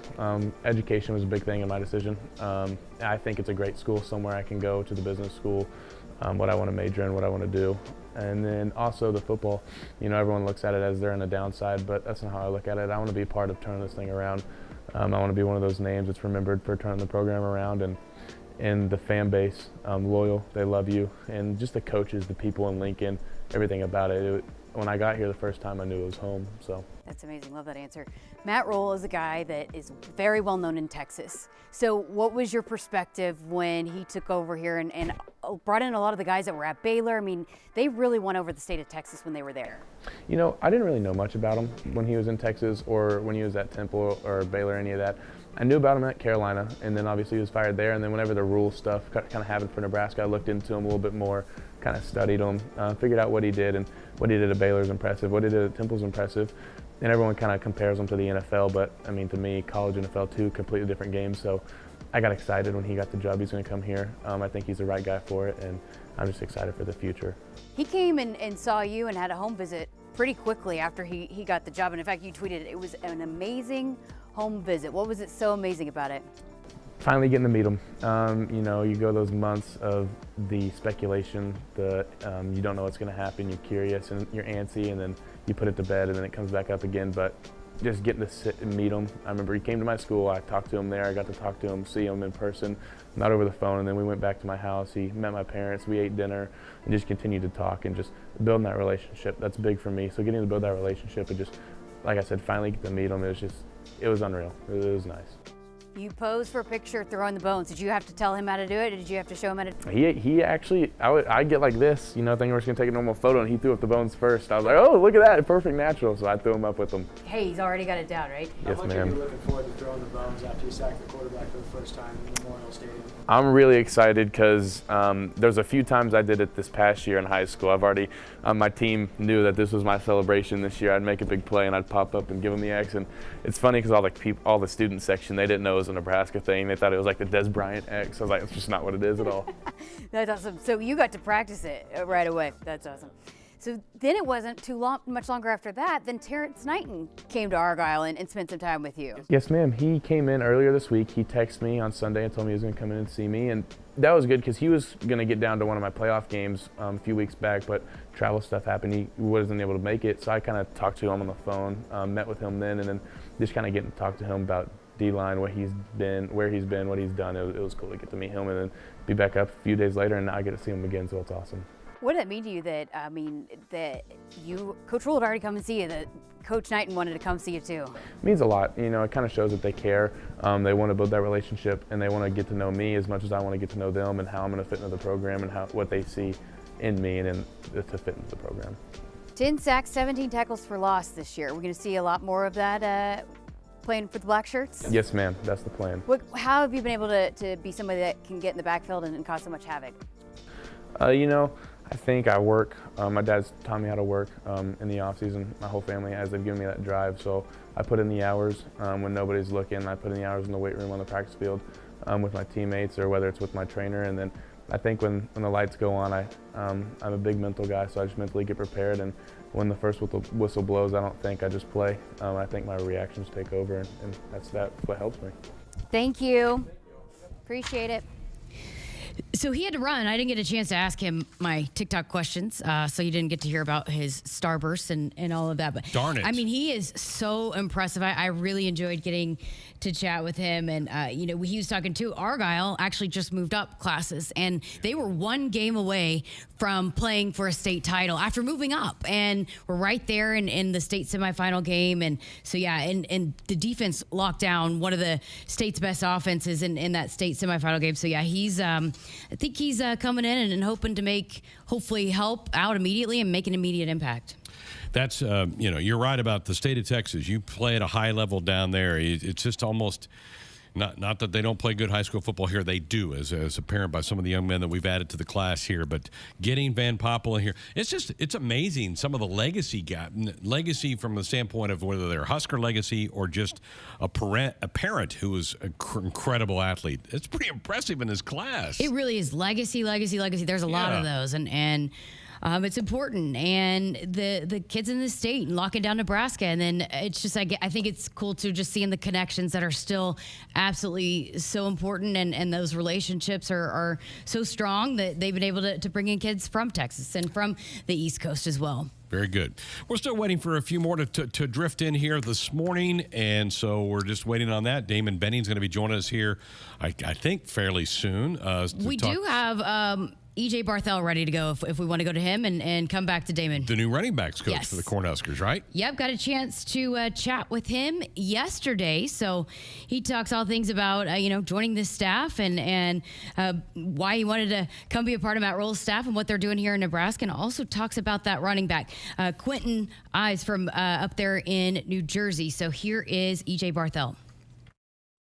We continue talking signing day and the new Huskers with the new Husker coaches. I'm Jessica Coody with running backs coach EJ Barthel. Well, welcome to Lincoln. How's it going? You settling in? That's right, I am. Yeah, absolutely. Just enjoying all the fans and the tradition here. It's been, and the support. It's been great. Really exciting. Yeah. Can you take us through the process of when Coach Rhule gives you the call and has the opening, and why you felt like you wanted to join his staff here in Lincoln? Well, fortunately, I've had a chance to kind of work under Coach Rhule before, and I'm pretty familiar with his culture and standards. And for me, it was a no-brainer. As soon as I saw he was coming here, and I got that phone call, and I just couldn't wait to be on board and to what we're about to do here. So I'm really excited for that opportunity. What are those standards and cultures that you believe in that fit well with you and his philosophy? Well, a lot of coaches on staff also played for him or either worked with him. We're a process-driven staff. We're going to be one step at a time and just focus on getting better every single day at whatever we're doing that day. It's a what's next mentality, and really we're not going to try to come here to win a national championship tomorrow, but we're going to try to be the best team we could possibly be every day, and by the end result, we'll be competing for championships here. I know it's early, and it's only been a few weeks, but it's been really amazing to see how the staff works together so quickly and under the gun and having to get so much done in such short a time. What's that been like? How's this team within the team work together? Guys are really competitive and passionate about what we do, and I think that at the end of the day, that's a great formula to have in the staff, because we push each other and we want to strive and strain to be the best. So it's just going to be a filtering system to make sure we put out the best product available. All right, well, before we get into talking about Quentin Ives' overall running backs, what do you look for when you're recruiting guys, when you're bringing them into your room? What do you want out of those guys? Well, obviously we have a positional profile, right, where we're looking for a specific skill set or body or measurable. But we're really, the root of it, we're looking for the right mentality of a player. I think the running back needs to have a certain level of physical dominance when he runs the football. And we want to make a statement every time we touch the ball as a unit, no matter which guy's in the game. We should be rolling through whoever's up. It's a next man up mentality, and the guy that has the ball in his hand, we want to make sure we're running with violence in a good way, and making sure we're finishing. And having elite effort every single rep is going to be the standard you're going to get out of this unit. I read somewhere too where you talked about the running back's the ultimate team player, and you got to be able to do a lot of different things. How important is that to have guys that are willing and able to do a bunch of different things as well? Well, you know, and it's just with our time in Carolina too, and just for the younger players in our room that have NFL aspirations, I think it starts with being special teams contributor. That's important. I think every running back in the room is a special teams member first, and you know, ultimately we need to have success with the ball. When the ball is not in our hand. That's in pass protection, that's in run blocking, that's in catching the ball out of the backfield. So, you know, ultimately, you know, even when the ball is not in our hand, we need to be make sure we're putting elite effort out on the field. How excited are you to attack a challenge of running the football in the Big Ten? Well, I tell you what, this is the original RBU, and for me as a running back coach, there couldn't be a better job out there for me. You know, to come here and a tradition that's been built upon running the football. I'm just excited for that opportunity to be here and to be the representative of that room, and I cannot wait to get our guys and work with our guys and get with them in spring and start working. All right, well, let's talk about the guy you're bringing in today, Quentin Ives, 6'4", yes, I said that, 190, out of Palmyra, New Jersey? Palmyra, New Jersey, that's right. And his stats are just jaw-dropping. He had 1,438 yards in 2021. This year, 1,617 yards, 26 touchdowns, 3 receiving touchdowns. It's unbelievable, his stats. That's right. What did you see out of him when you started recruiting him? Well, ultimately, he's a really good athlete, period. You know what I mean? I think he's good. Actually, in basketball right now, he's getting ready to try to score 1,000 points in basketball, which is really impressive. And, you know, he's not a big-time school prospect as far as the level of play in New Jersey, kind of under the radar prospect, but being at Temple, we have a really good relationship with the whole community in New Jersey, in Philadelphia, and that whole region of the country. So he's really a guy that we have a great relationship with. The high school coach who reached out to me about 1.5 years ago and told me, keep your eye on this guy, and that's exactly what I did. I, you know, went to the school, got eyes on him, and then just followed him out throughout the career. Had a chance to work with him in camp, and you know, he has all the measurables, and I mean, he's an exciting, versatile kid that really can be special with the football in his hand. And we just can't wait to get our hands on him and get him here and get him going. You think people thought he was a basketball player?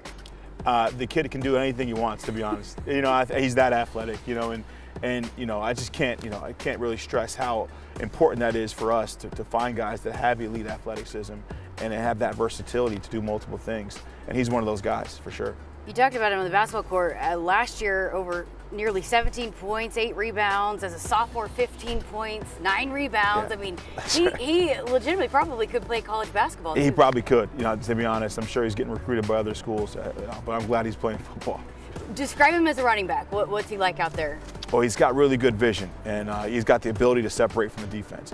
He can put his foot in the ground and get vertical at any moment, which and outrun defenders, which is a key trait for the position. So anyone that can do that is going to have a chance with our offense. And the fact that he has natural size and natural physique that we could build upon, I mean, sky's the limit for that kid.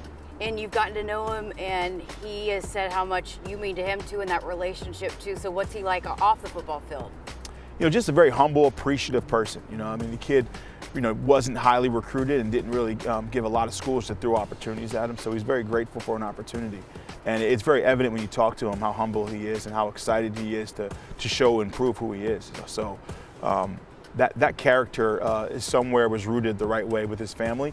And you know, that's also a part of the recruiting process. We want to make sure that when we get in the homes that we're working with the right type of people. You know, the kids that have of experience of humility, I should say. And so a kid like that, I mean, again, just really happy, and he's ours. You mentioned the staff, and you guys want athletes and guys that can do a lot of different things. There's multiple track athletes. Why is that important to have? That you guys see that in other sports that they play and having that versatility? Well, you know, that's another thing that we'll bring from the NFL here is the ability to have position flexibility is key. You know what I mean? And obviously, you know, you may be playing quarterback in high school, and you may be a a running back in college, or you may be a safety that grows into a linebacker. The key is finding guys that have really good athleticism that can do multiple things and that can be effective special teams contributors.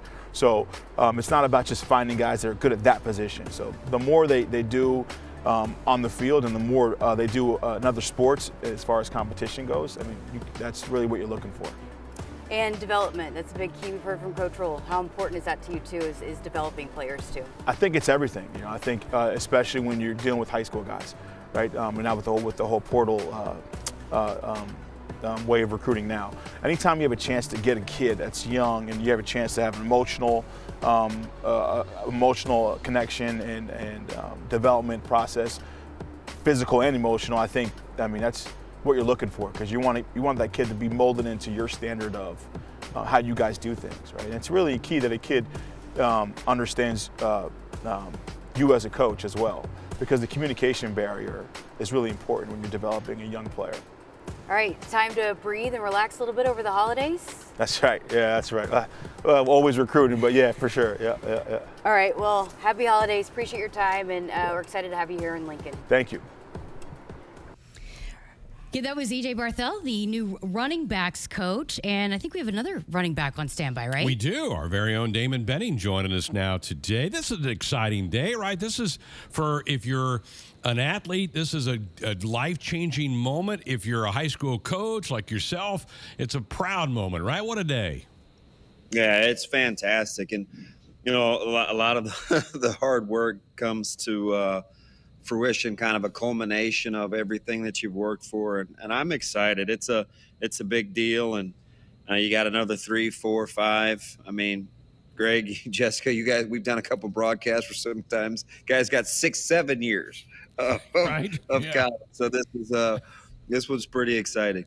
Damon, was this just like your signing day? What's going on today with all of the hoopla on social media and all of that, and a live stream? And yeah, social media. And it's so embarrassing, you guys. If I'm just being 100% honest, I really didn't get the magnitude of it when I was in high school. We had Max Enfinger, and he was kind of the ratings guy, and that was about it. There was no Rivals or 24/7 Sports or anybody else, Huskers Online. There was just Max Enfinger, and he was the guy that very few people had met, and we didn't know a ton. So for me, I was just happy that I had a place where I could go to college. At that time, I thought I was going to get to play 2 sports, so I was tickled, but I had no idea what it was going to turn into, 30 years later with hats and announcements and ceremonies and things like that. It's kind of cool to see how it's evolved. Wait, you didn't do the hat dance at your signing? No, I didn't want my dad to choke me. I wanted to be able to go to college, so I was not going to fight that battle in my household of being humble, and I don't even know if that doesn't mean that you're not being humble. It just wasn't a thing that I think was going to be acceptable in our household. So I kind of kept it basic. Let's start with the 2 kids that you're very familiar with. Jalen Lloyd, the track star, but also he told Coach Satterfield, I'm a football player, and he wants to play football. And what was your perspective of his growth throughout his high school career? Yeah, he's got a fantastic story. I can't wait till we get a chance to kind of delve in a little bit more to kind of who he is as a person. You guys, he's an Olympic level track athlete. We know that. And, he had some big decisions to make. His mom and dad, they were at school at the same time I was, roughly. And his dad was roommates with Steve Warren and in college. And so when, Jalen was growing up, we thought that he was a better football player than he was fast at track, especially like in middle school, because he's really young for his age, you guys. He's a 17-year-old senior. He started school when he was 4, and so he kind of developed late. And I think deep down he always thought he was a football guy. He just kind of evolved into this track phenom. So when he decided to transfer from Central High School, which was really difficult, right? I mean, he left his dad, who was coaching him in track, who works at Central, and to come to Westside, we knew that he was serious about football, because that's a huge step for a guy that had just won nationals and track, but he wanted a different kind of football experience. So that kind of hit our radar. And You guys, it's a funny story. He was set to announce on December 10th. He didn't feel well.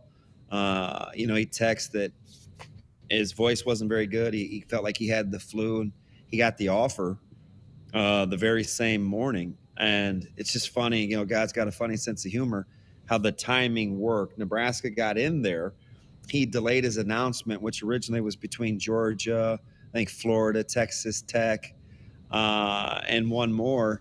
And then all of a sudden, Nebraska's in the hunt. And he fell in love with Coach Rhule and that staff at the junior on his official visit.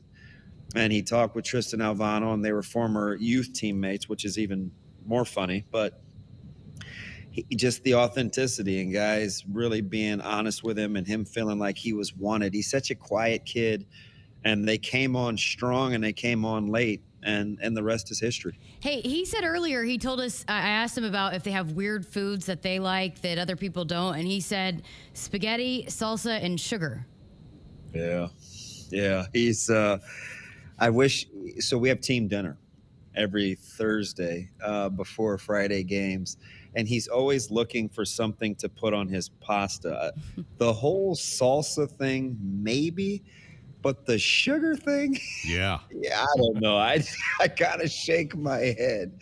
To each his own. But he's such a unique, quiet kid. I'm glad you guys got that out of him, because he's extremely quiet. Damon, we're seeing a trend with this staff. I think they really are putting an emphasis on speed. Your thoughts about guys that, and I know I don't want to pigeonhole Jalen as a track guy. I think he's really good at that. But your thoughts about the staff, and I think we're getting kind of an early lean at what they kind of want to do. Yeah, they have this. It's almost an irrational sense of confidence that they can develop the football stuff, right? It's like, hey, we've done this. We can teach. We know how to develop. We want to start with a few core ingredients, and the ability to run is definitely one of them. And they want athleticism, guys that can do multiple things. So if those are a couple of the benchmarks that you hit, they're going to be interested, because I think from a confidence standpoint, they definitely believe that they can develop the rest. And with Jalen, they've got a lot of fast guys in this class, but he is an elite level speedster. Whether it's the triple jump, the long jump, his ability to get moving in just a short amount of time and change directions is at an Olympic level. And there's only a handful of those folks out here. But you're right, it is speed and more speed. Hey, David, if you look up ice in the veins in the dictionary, is Tristan Alvano's picture next to that? Oh gosh, that is so good. Yes, he is. So I call him Magnum TA. I'm the old guy. He's a young guy. He doesn't remember wrestling, but Magnum TA was a wrestler that was known for having this free-flowing hair, and he was super confident, and he was never rattled. He was always getting into it with Ric Flair and the Four Horsemen, and he never skipped a beat. So I just called him Magnum TA because of Tristan Alvano. And so you're spot on. He is so cool. And everything's always going to be okay. He has this saying. He tells the guys, he says, I'm dialed. And that means like he's dialed in. And he works at his craft. Between our punter and our long snapper, they're together all the time. It's all they do is rep kicking and snapping and holding and kick. And they're like, they don't separate. They're like the Three Musketeers. And for him, the whole been there, done that. Our practice field has college goalposts. That's by design, because I think where we're at, we want to make the trip to Lincoln every year, and so we don't want to get caught off guard. So on our practice field, those goalposts are narrow. So then when we go up to our regular practice field, I think he feels like he's kicking it into the ocean. And so he's just a guy where when his preparation meets opportunity, he is as cool as a cucumber out there. So you had zero doubt when he lined up for that 45-yarder to winner that it was going through the uprights? Yeah, I wish I could say that. I'm not as cool as he is. You guys, nobody's ever asked me, but I didn't even look. I faced the crowd, and I told our staff, I said, the crowd will let me know. So I didn't see the snap, the kick, and the hold until we watched it on replay when we watched Huddle a couple of days later. And That's the honest to goodness truth. I was nervous about playing for a field goal to begin with, and so I didn't even watch you guys. Damon Benning with us, a Husker running back in the 90s. 10 years before you, that we had a defensive lineman by the name of Danny Noonan. Damon, a heck of a football player. His son Maverick is now a Cornhusker, played at Elkhorn South. What can you tell us about Maverick? Oh, he's fantastic. So there's a couple key ingredients that I always like if I want to try to project that guys and gals can succeed at the Power 5, the Division I level, if you will. It doesn't even have to be Power 5. And Maverick's got two. The first is you don't have to babysit him. He's a guy that goes to work. He wants to be great. It's important to him to work at his craft, and you don't have to micromanage him. He's going to get out of bed. He likes to lift. He's a film junkie. A couple of times we came down on unofficials over the weekend, and Maverick was there. He had already visited, but he was there just watching film with the previous staff. He would come down and try to soak up as much information as he could. So you get the sense, right away that he wants to be great. Number two, he's ultra competitive. For as nice and as good looking and as all, the pretty blonde locks, he is a competitive, mean-spirited son of a gun. And I think Nebraska's getting a gem. Coach Rhule called him the day that he was hired. And I think that let Maverick know right away that he was a priority. They got 2 visits in at the high school plus an in-home and in that short amount of time. So the staff let him know right away because he had a great relationship with the previous staff. And so with Maverick, you're getting a guy he's on the upward ascent. He's growing into his body. He's just starting to kind of lean up and learn how to move and developing pass rush moves. He's by far not a finished product. Nebraska fans are getting a good one with Maverick because he's got a lot of intangibles. How about the offensive line talent in the state this year and coming here to be a Husker? Yeah, so one of the things I think this group, Knutson and Gottula and in particular Sam Sledge, because we've played against him all 4 years that he was in high school, they're getting kind of nasty guys that embrace playing in the trenches and are fairly mean-spirited. And Sam in particular, because I can speak to him, it's just guys that take pride in their craft, and they're good athletes. Gunner Gottula growing into his frame, still on the size deal. Brock Knutson kind of leveling up as he takes a step up in class. And Sam Sledge, who started as a tight end. He's played some quarterback. He grew into an offensive lineman. He basically was learning on the fly. They moved him from tight end to guard in basically 1 or 2 weeks. And we're like, oh, boy, he's playing on the interior against us. What a handful. So I think with these guys that are playing in the trenches, they're getting some guys that have some genuine toughness, which I think fits well with Coach Rayola's personality. You know that Creighton prep staff really well. Their coaches said Sam's the best offensive lineman they've had in 30 years. Damon, that's pretty high praise. Greg, that's a fantastic point. It is, and Coach Yonk and Bob Sledge's dad, who's a former Husker great. I believe every bit of that. He's got good, what I call short area bursts. He's twitchy, so he's not one of those guys that leans on you. He's got good snap. He's mean. He's got violent hands, and he's pretty athletic. I think he can play any of the 3 interior positions. He could play right guard. He could play center. He could play left guard, and he's got a great foundation because of what he's taught from an all-conference caliber dad who played the position. His tutelage is at a high level. We just heard from EJ Barthel before you came on, and we were watching highlights from Quentin Ives, the running back. Have you had a chance to watch any of his film? Yeah, I do. And you know what's funny about that? I trust Coach. I trust EJ. He's one of the guys, for whatever the reason, that I've kind of just gravitated towards as I've watched the staff and tried to do some homework and getting a chance to meet the staff. I think he's a kind of a budding young coaching star. So I trust his eye for talent.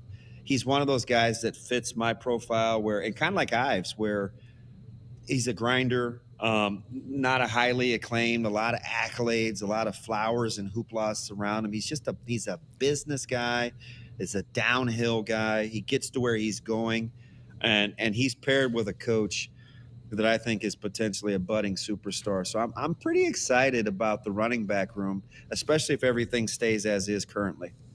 We just got confirmation that we can talk about Mason Goldman, Damon, the offensive lineman from Gretna. And I know Westside and Gretna have had just wars the last couple of years. Tell us something about Mason. Yeah, he's been a thorn in our side. I was joking with him at junior day. You guys, I've never met a nicer kid off the field that is such a terror on the field. We cut up some clips when we were getting ready for the state championship of just all the plays where he finished guys off, whether he buried them in the turf or, used their face to get off the ground and then would help them up. And I told our guys, I said, hey, listen, if you don't want this to be you've got to match his intensity. He's got a great frame. He's long, he's lean, he's got good footwork. He can play offense or defense. He plays with really good pad level. He's got fantastic hands, and he's got that ingredient. I'll keep coming back to it because I think it matters. He's not a nice guy when he's out there on the field, and his upside is huge. He's got some fantastic film. It seems like the best offensive linemen are that way, where they are just the nicest, kindest people off the field, and on the field they're the meanest, nastiest people.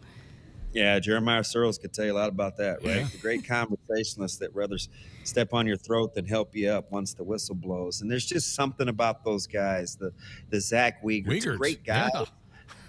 mean-spirited. Brendan Stye, great guy, mean-spirited on the football field. And I think there's just something about offensive line play where it's like controlled aggression because they're different. They're close to their unit. They don't do anything by themselves. It's always kind of this collaborative group effort. Yet they have this. They can be individuals and think collectively. So they're my best friends because I can't do anything without those guys ever. So I gotta just recognize I need to be close with people that are better than me. But I agree with you. The more that you can flip the switch, the better those guys are. I'm glad you mentioned Wiegert. He just went in the College Football Hall of Fame a week or so ago, and congratulations to Zach. And he's the epitome of that. Nicest guy. Yeah, good to see him at peace, too. He was happy, Greg. He was smiling. He wasn't worrying about being this great businessman or hubby or dad. He just was in his comfort zone. He's a gem. That's good. Give me your thoughts on this staff. Have you seen Coach Rhule put this together the last couple of weeks? What strikes you? I'm blown away. So there's a couple things. Number one, he's really, really aggressive. He's got this nice blend of being funny, but really getting to the point. He doesn't, he's become this emoji Twitter guy.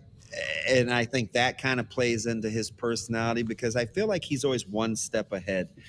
And with the staff, they have a lot of his personality traits. Young, aggressive, very, very confident, where when they're putting plans together and they're recruiting, they have a plan. And there's always some frame of reference. It's not a lot of abstract ideas. They give you like hard, tangible examples. Hey, with player fill in the blank, this is what we want to do. When we look at this, and this is what we want to do. We've had a guy in a similar situation. His name was this. And you're looking at all these like comps that are real. And then you pit it against the numbers in terms of their takeaways or how they've got defensive stops or how they've gotten better on offense over time or whatever the particular position group is. I'm telling you, I like the young, hungry energy. I think those are a couple of the things that everybody shares. Even Foley, who's not very old at 57, is kind of this, and I mean, he's been at Westside 2 trillion times since he's been here, which is amazing. Even he's got this young, hungry, brash kind of, this is what we do, this is how we want to do it. Hey, can come be a part of what we're doing. That I think is pretty cool amongst the staff. Do you speak emoji, Damon? I'm trying. Me like too. I asked him last night. I was coming back from Kansas City. I'm trying to get some information on how he tweets, and there's this method to his madness, and only he knows it. But he's good with his GIF game. He knows how to use those as well. And he's just one of those guys. I joke with him. He's constantly playing chess while the rest of us are playing checkers. I want to ask you, out of the signings that we've seen roll through so far, do you have a standout favorite that you're most intrigued by or most excited by? I'm curious to see what happens with, because I'll give you kind of a sleeper. When you get a 4-star defensive end, I think it comes with some expectations, but with. And I'm going to butcher. How did he give you the pronunciation of his last name correctly? Who? Princewill? Yes. Can we just go with Princewill? Is that safe? I'll say it here in a second. Keep going. All right. So with Princewill, it's like he's the guy that I'm intrigued by because for a highly rated prospect, I still think he's got a tremendous room for growth. And those are always the guys that are kind of scary. Nebraska needs a pass rusher. I think they need a natural pass rusher. And I think it's kind of cool how quietly, maybe outside of O-line, and we'll see what happens with the later signing period and maybe the portal, they've quietly rebuilt this defense and they're going to keep some guys in the fold. You know, I know they need another lineman or two and maybe a wide receiver, but I'm captivated by Princewill, I think, the most because I think he's got a really high ceiling, but he's got a really high starting point, too. Umanmielen. Thank you. I knew you would know, JC. Thank you. We got a pronunciation sent to us because I butchered it earlier. I feel bad. I apologize for that. I think I've hammered it, too, between Majaechock and, I mean, the all-name team in terms of the recruits. I am on the... I got that one too. If you give me a second. We got work to do on that. Hey, before we let you go, Jessica's been asking these guys about Starburst. One, are you a Starburst guy? I'm not. And then if you are, how do you? Thank you, Damon. I mean, again, I don't trust his opinion because he likes oatmeal raisin cookies just like you two. I mean, do. You two, I like don't oatmeal trust raisins. your opinion. You don't have a good palate. Well, you already know I love working with you. So if I was there, I would high five you because we have some similar tastes. I don't know what it like. First of all, Starburst take too long to open. Yes, and they're too chewy. Too long to consume. It's just the juice isn't worth the squeeze there, JC. It's 2-on-1 in this one here. Yeah, that's disappointing. We're against you. I should have known, though. I mean, you guys agree on all of that crap. Tough crowd. Oh, man. All right, good. You got your shopping done? You ready for Christmas? I'm gonna make the trek out here a little this morning, and then I think I'm going to shut it down. I'm almost ready. I got to get a few little things for the stockings, but if this weather hits, I hope you're right. Maybe it won't be as bad as we think, but if it does, I'm a total weather weenie, so I may not come out for a couple of days. Same. I'm not built for this. She's heading south. She's getting out of here for a week. Damon, me neither. I have a 4-wheel drive vehicle, and I'm not putting it to the test. We appreciate it. Thank you so much for adding some insight into us. This is an exciting day for a lot of people, and we loved having your input. Thank you. You guys are the best. Appreciate you. There he is, Damon Benning, with us here on our recruiting coverage, brought to you by Woodhouse, our good friends at Woodhouse. Shop Woodhouse first, 18 brands, 16 convenient locations, simplified car buying to save you time. Shop finance, buy online at woodhouse.com. You're mad about the Starburst thing, aren't you? Yeah, I am. I mean, you guys have no idea. Starburst are the best. I love Starburst. Okay, we got some additions to add to the class. All right, let's roll. Mason, as we alluded to with Damon, the letter is in for Mason Goldman, the offensive lineman from Gretna, the state runners-up in Class A this past year. Another one of those in-state offensive linemen, 6'6", 250-pounder, first-team All-Stater by the Omaha World Herald. Also played on that defensive line for the Dragons in there and had an amazing run with their prep career. And again, another guy that's coming in, O-line, D-line, that Coach Knighton and Coach Rhule are going to have to battle it out for. So we'll see. But yeah, absolutely. And another in-state kid and bringing those kids in and keeping them home. Had offers from Arizona State, from both Kansas schools, also Missouri, ranked as one of the top 75 offensive linemen by On3. And so really good credentials from Mason Goldman, latest addition to the Cornhusker class here today. And I just love keeping those in-state guys. And you mentioned it with Damon. It's a pretty heavy load from the offensive line from in-state. And you go back, and people love to go back, right, to the glory days. Those 90s lines were loaded up with Nebraska talent. So Mason Goldman, the latest one. And what did Damon say? He's the kind of guy that will just knock you down and then help you right up. Yeah, he's the nicest guy off the field and the meanest on the field. I've always been told that the best offensive linemen are wired that way. They're great interviews. Yeah, I mean, Jeremiah, I guess, is proof of that. Grid interviews. Don't tell him that I said that. They have just such a good perspective. I mean, they a lot of times are some of the best interviews when you want to break down what's going on, what's happened in a game. I mean, they always give a really good perspective. Nuri is one of the best interviews on this team. I got a story idea for you. Okay. Those guys always go eat together. Oh, they travel in packs, yes. I think you should go just follow them one night when they go eat. Yeah, and Jeremiah always talks about how they speak the same language, too. It doesn't matter, like, if you played together, if you go and you just pluck an offensive lineman and put it, a lot of times they can all click because they kind of speak the same language. But yeah, that'd be fun. We should probably put a camera on that and see what it's like, because I don't know if you remember, but a couple of these recruits talked about that when they came here and they saw just how close-knit the team was, the offensive line unit was, and how they again did everything together and they really enjoyed being around each other, and I think you hear that a lot from this group that's been here and been under Coach Safeeullah, how much they enjoy being together and doing everything together. Mason Goldman, now a Cornhusker. Let's go to the state of Texas for the next addition to the class. A linebacker from Cyprus, Dylan Rogers. Letter is in, 6'2", 235-pounder. According to Max Preps, this is a guy that had over 200 tackles in his prep career. Yeah, and another guy that when he came in for his official visit and put that uniform on, looked really, really impressive. So, yeah. 3-star out of Cypress High School. As a senior, 75 tackles, 8.5 tackles for loss. That's a bunch. Rated one of the top 25 inside backers in the country by Rivals, and a fairly impressive offer list from schools in all 5 Power 5 conferences. Came down to Colorado, Houston, K-State, Missouri, Texas.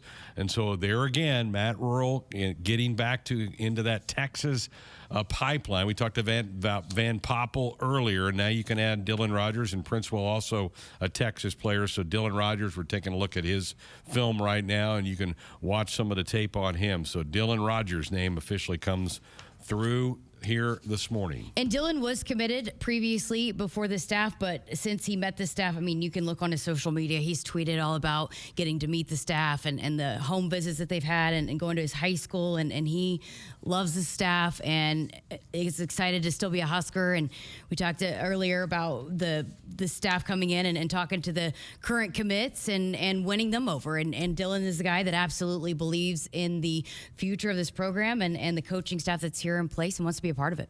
We also talked to Damon about Tristan Alvano, the place kicker, who won the state championship game for Westside here at Memorial Stadium about a month ago.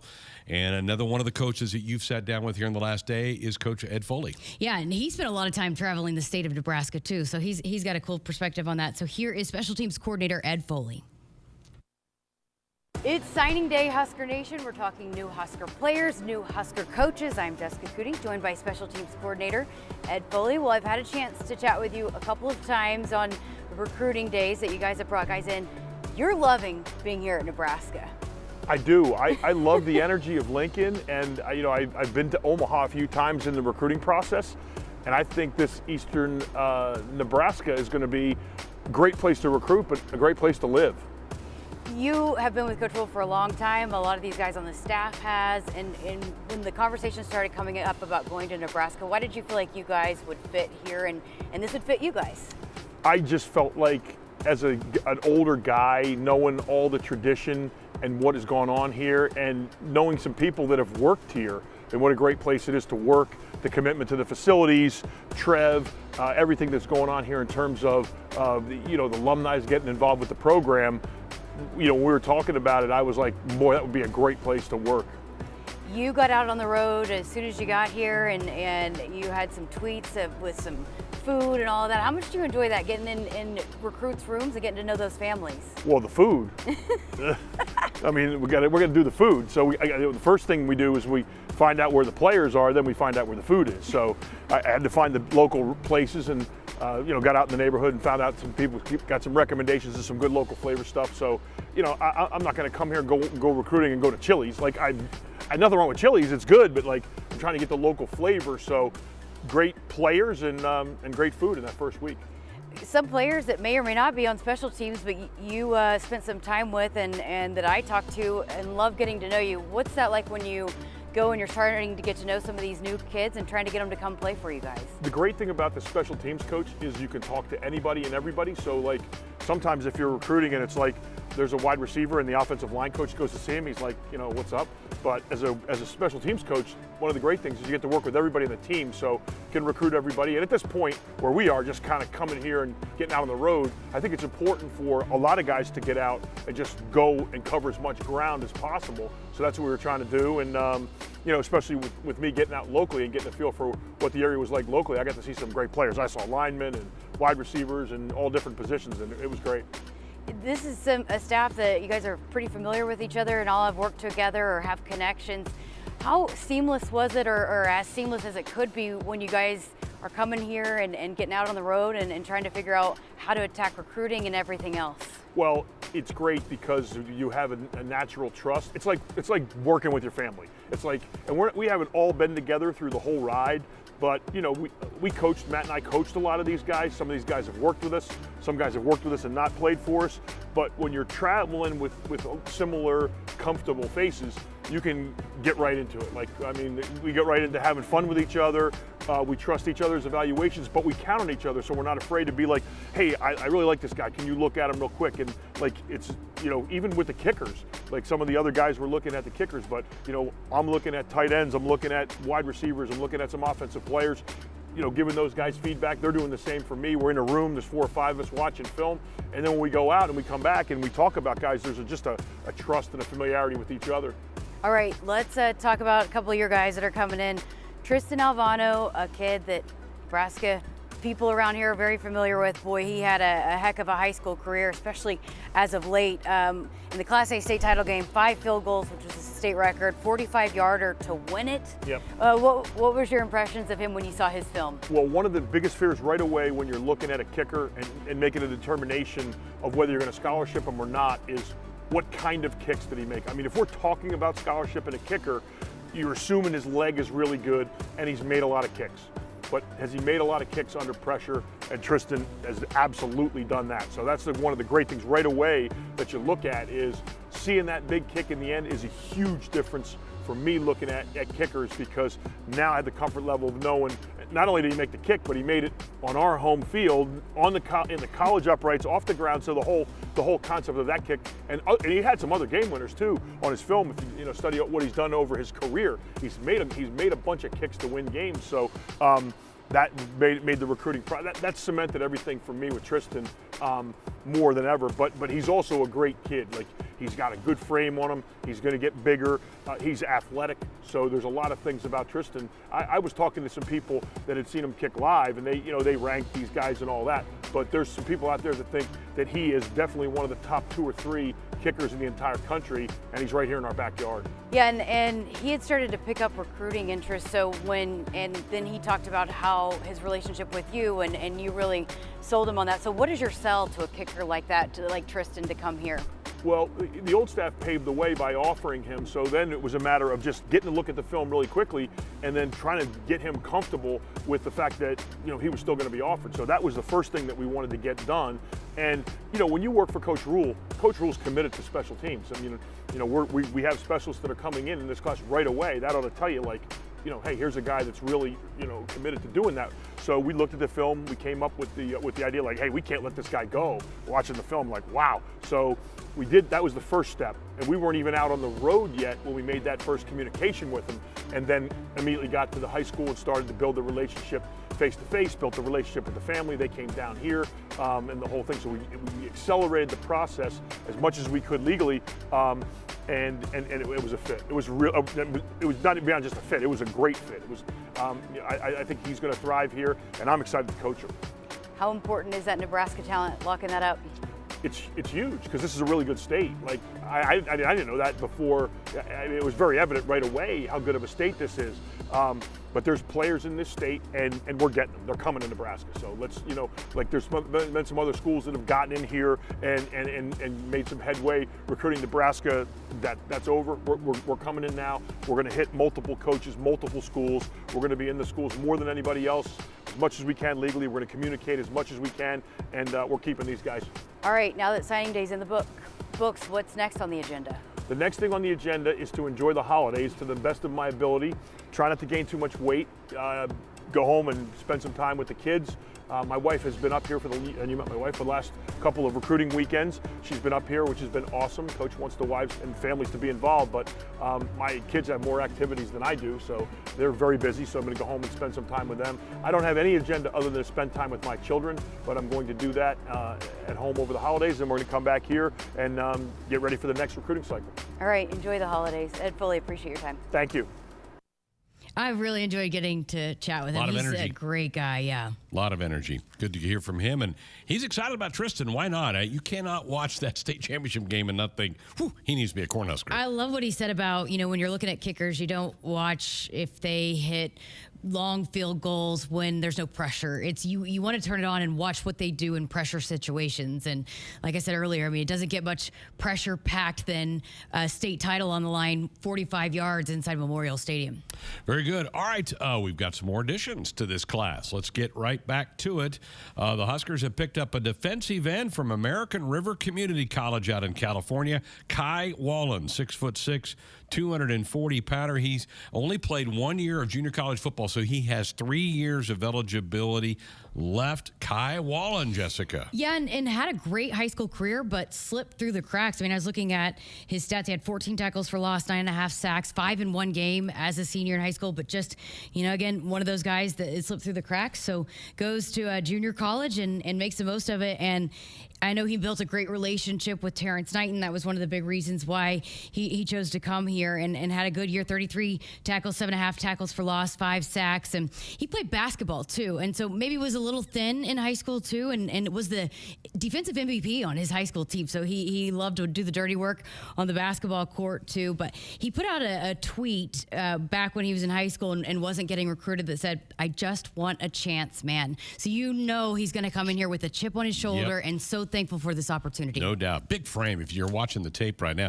6'6", 240-pounder, listed as one of the top 40 junior college prospects in the country by 24/7 Sports. Had offers from Arizona State, Louisville, Utah, Indiana, Oregon State, Kansas, the Power 5 offers for Kai. So Kai Wallen, a junior college transfer into the Cornhusker program. And that with the transfer portal, I think a lot of times you kind of forget about those junior college players that do fall through the cracks. Like Kai, it wasn't an academic issue. It was that just nobody really kind of spotted him. I love guys like that because they come in there highly motivated to show people that they missed out on him. And he's got, again, great grades, like you mentioned. I know academics are important to him as well, and that's a lot of what they want here, right? That's important to this university. We just had a record number of student athletes graduate. And he's going to be a great addition to this program and both on and off the field for sure. Welcome aboard, Kai. Great to have him here with us as well. All right, another one to pop through. It's a wide receiver from Bay City, Texas. Bryce Turner is now a Cornhusker, the first player to commit to Matt Rhule. And we talked with Damon a few minutes ago about guys who could run, guys who have some speed. Bryce Turner has certainly some of that. He put up some impressive numbers on the football field as well this past year. Yeah, and didn't even have a star, right? But was the first recruit or the first commit for Coach Rhule once he got here on staff. But he is speed. So yeah, I was trying to find his stats, but we're going to have Brenton Emanuel, who is with the track team, come on and talk about a couple of these guys that are going to be competing both in track and football and get the track perspective on that. But I know they are just as excited to have them participate for their program too. Yeah, I'm glad you mentioned that. He is going to try to compete in both sports here for Nebraska, which that's easier to do with track and field and football than it is with some other ones. But 22 passes caught this past year, 6 of them for touchdowns. And again, at Bay City, Texas, which is one of the bigger classes down in the state of Texas. And again, the first guy that Matt Rhule was able to get and does follow that trend that we talked about earlier about trying to find speed and then develop them more on the football field. Jaden Lloyd would be like that. Turner would certainly be like that as well. This is a fun tape to watch, just seeing him blow by guys and outrun people into the end zone there at Bay City. At one point, he had the fastest 200 time in the state of Texas in high school. So, and I know he's one of the fastest in the 200 too. He is a highly decorated track athlete and can't wait to see what he does on a football field. We saw just with Trey Palmer what speed can do to defenses, and so it's definitely an emphasis and going to be a huge weapon for this offense. Yeah. So again, I'm going to have to go back and compare this to past classes, and it probably will come out by somebody who can sit and do some research today. This will be the most number of Texans I think we've added to this Husker recruiting class in a number of years. And again, that's Matt Rhule and his ability to still go pull connections from his time at Baylor, where he really wowed the high school coaches down in that state. And I think that's a good thing for the future of this program to do that. So Eli and Bryce, a couple of late additions to the or Kai and Bryce, who's two additions here in the last few minutes to Husker football. Folks, we are anticipating the head coach stopping by sometime here in the 10 o'clock hour. I think he's waiting for a few more announcements to come down the pike before he comes and joins us, but we're looking forward to doing that, so hope you can hang with us here in the next 45 minutes or so.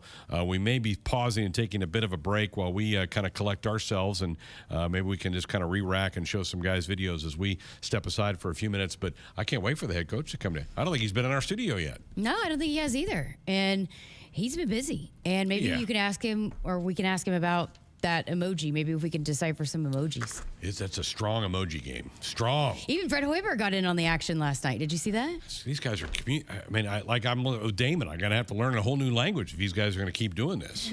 I know. I thought, maybe Andrew, I thought I was pretty hip, but I have not been able to decipher or crack the code.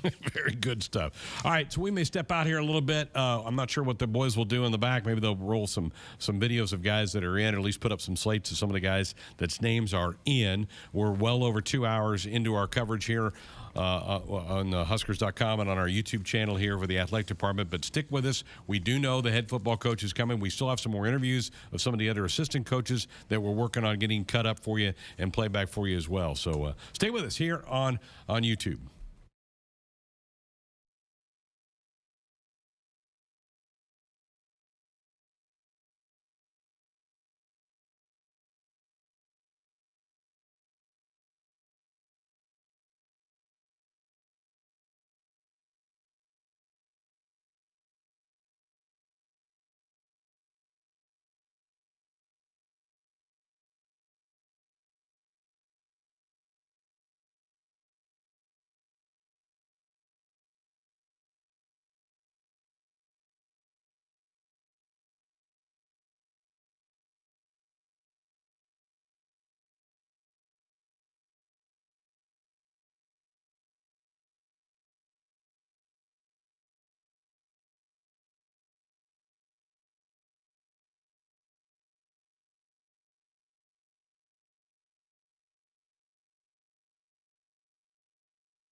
welcome back.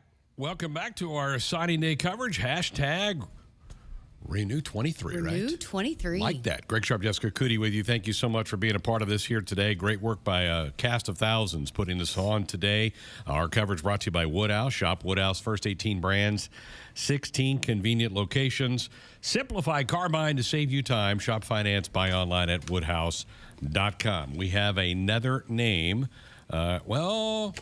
I guess he's made it official, right? Can we officially We do do that? not have official right. word yet, so we cannot talk about it yet. We are headed. The head coach is going to be making his way to our studios here in just a little bit. It has been a busy morning. Started out with letters of intent arriving in the football office and run through compliance here before 6 a.m. Central Time. And the first name through was a Bootle. It was DiCaprio Bootle's younger brother, Dwight, from the state of Florida, was the first of the Huskers to come through. I think when I look at this class, Jessica, the two things stand out to me. Heavy on the offensive line, particularly in-state offensive line, and heavy on speed. Yes, absolutely. Hey, I was going to ask you, too, how about on Dwight's video that they posted? It's a highlight call of you calling a DiCaprio highlight. play. Yeah, that was good stuff. awesome. How about that?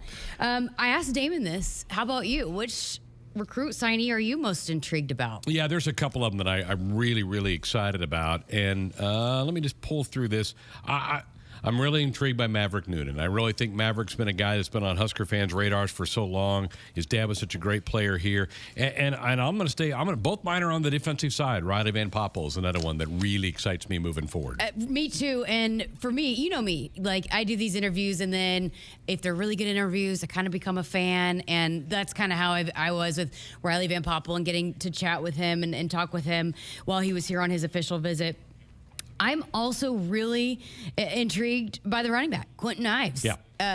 Athletic kid, tall. He's a great basketball player. We all know Andrew and I around here, we love the Hoopers. So I think there's quite a few. And I can't wait to see, too, because we know that the staff can do it, right? Develop the talent. And it's not so much about the stars and all of that. It's getting them in here and developing them. And so it's also, too, it's like you talk about them coming in, but it's also exciting to see where they end up here in 2, 3, 4 years. It's been such a race. November 28th was the day that Matt Rhule was introduced to about 500 people over inside the Hawks Championship Center.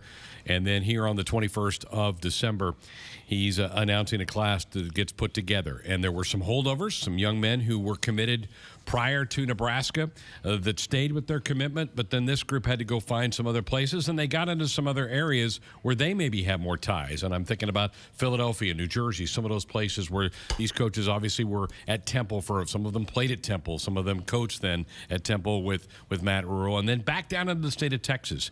And like guys like Princewill and Van Poppel, who are coming from down there, and Turner, who was the first commitment to the Matt Rhule staff. So to me, as I look at this class, a couple of characteristics, kind of getting into some areas where they have backgrounds. I mean, they being this this staff, and then also speed and a heavy offensive line group coming in. Yeah, and I broke it down for you guys. I went and did a lot of research on the rosters at Baylor and then also at Temple in his final year, and broke down the numbers and how heavy it was, how heavy the percentage was, how big the percentage was from the guys in that area. And so, at Temple, it was New Jersey and Pennsylvania, and right there, those states right around there that border Pennsylvania. And then we went to Baylor. Over 80% of the roster all 3 years that they were there was from the state of Texas. And how many times have we heard? We've heard a couple coaches here, and as we roll them for you here moving forward, you're going to hear a lot of them talk about the importance of that. So, locking down Nebraska, getting these kids to stay here in this state and come be a Husker, but then they will tap into those relationships that is absolutely genuine and true that they've built before they went to the NFL. They're going to go back and tap into those resources in Texas and over there in the East Coast in Pennsylvania and New Jersey and in that area as well. Coaches thought they'd be in the low 20s for commitments today, or signing their national letters of intent, not commitments, but actually signing. I think we're close to that now. There may be some more additions that come in later on today. We are expecting the head coach to join us here in studio in just a couple of minutes to get his thoughts about his first signing day as the head coach of the Nebraska Cornhuskers. He will then then have a press conference later today, 2:30, where he will answer questions from the media, probably shed some more light on the class. And also, it'll be the first time that the media has been able to question him about his staff that he's been putting together. It's not completely done yet. He announced the 6 initial additions to the staff and then the 2 others. But there's still some openings on this staff.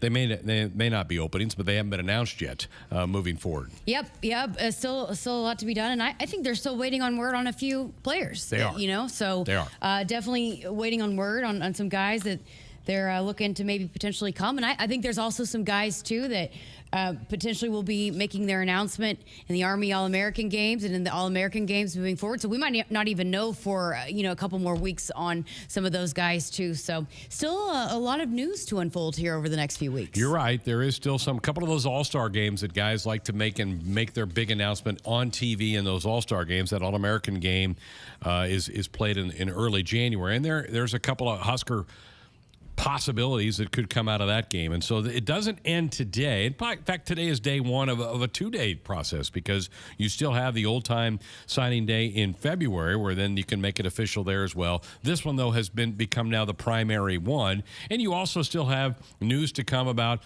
the transfer portal and possible additions for Nebraska's roster through the transfer portal as well. So we're told we're about a couple minutes away from the coach popping in here to join us to get his thoughts and to let you all hear this and see this. A lot of work has gone into this. A lot of the videos that you've seen, obviously, people in Husker Vision and also in the Corn Crib, our social media team, have been putting together the graphics and some of these things. So a lot of people put a lot of work into what we've been doing the last couple of hours. Even Andrew Dowdy helped edit a few videos here on some of these recruit interviews, too. He did.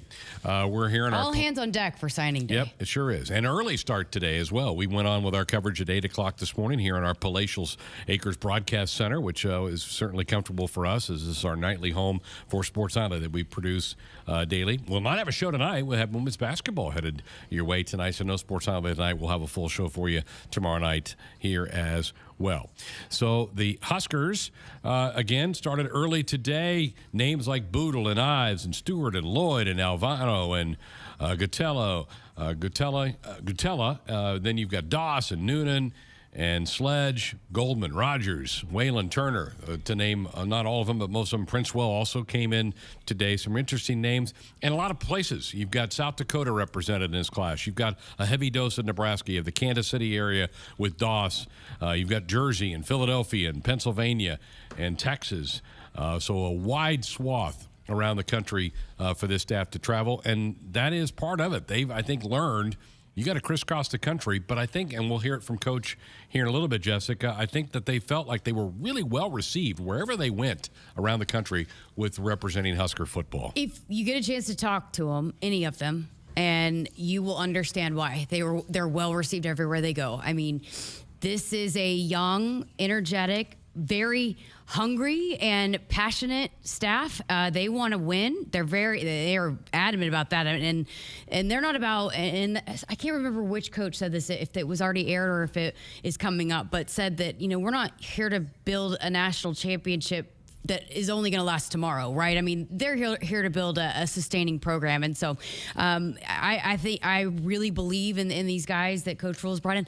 I also think, too, this is a big key, too. I think there's 8 former players that played for him. That are on his staff and have wanted to come work for him. And so when they're going out to talk to these kids, and they can say, hey, what it's like to play for Coach Rhule and what you're going to get out of it. And I love Omar Hales. He made a comment about, I'm a better father. I'm a better man because of Coach Rhule. And that's bottom line. He's like, I could go into a lot of deep, discussions about that and explanations. But bottom line, I'm a better dad because of Matt Rhule. And I think, too, because it's a great group.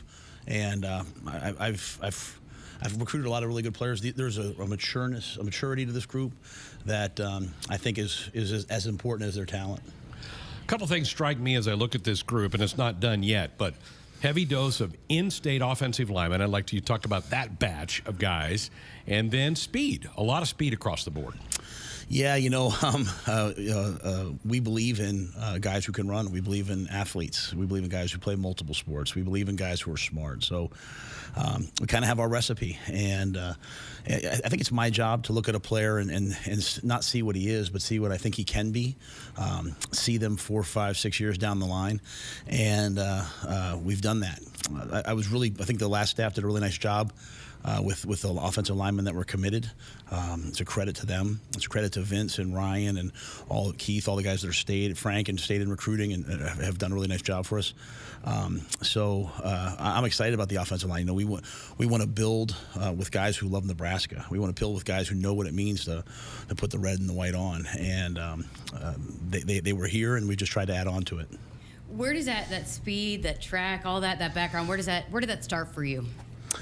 I think at one point when I was really back at Temple, I think when you're recruiting at a place like Temple and you're not getting kids that have a ton of offers. We just tried to do it kind of the old school way. We would have camps, we'd have kids come in, we'd look at their track times, we'd watch them play basketball. Coach Paterno used to love to go watch guys play basketball to see, what kind of football player they would be. And what we found was, a lot of times who a guy is as a recruit, how many stars they have, where he's ranked, that's all important. It's a tremendous accomplishment. But a lot of time that's a function of, just kind of where they are in the growth process, how mature they are. If you're a big kid in the 10th grade, you get a lot of action. But there's a lot of guys who play their best football their senior year. There's a lot of guys who their best football is going to be during their time with us. And so trying to find guys who are athletic, who have traits that we can develop. That's our whole model.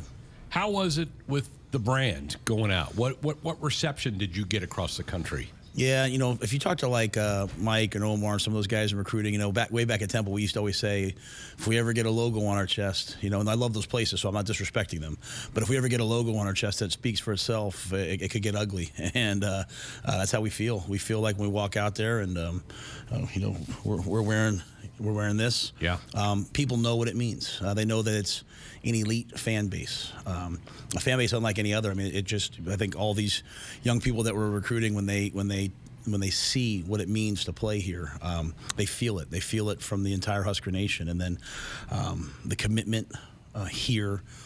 To the building, to the facilities, to all the things that, again, not the facilities in terms of, cool waterfalls and special effects and all that stuff's great.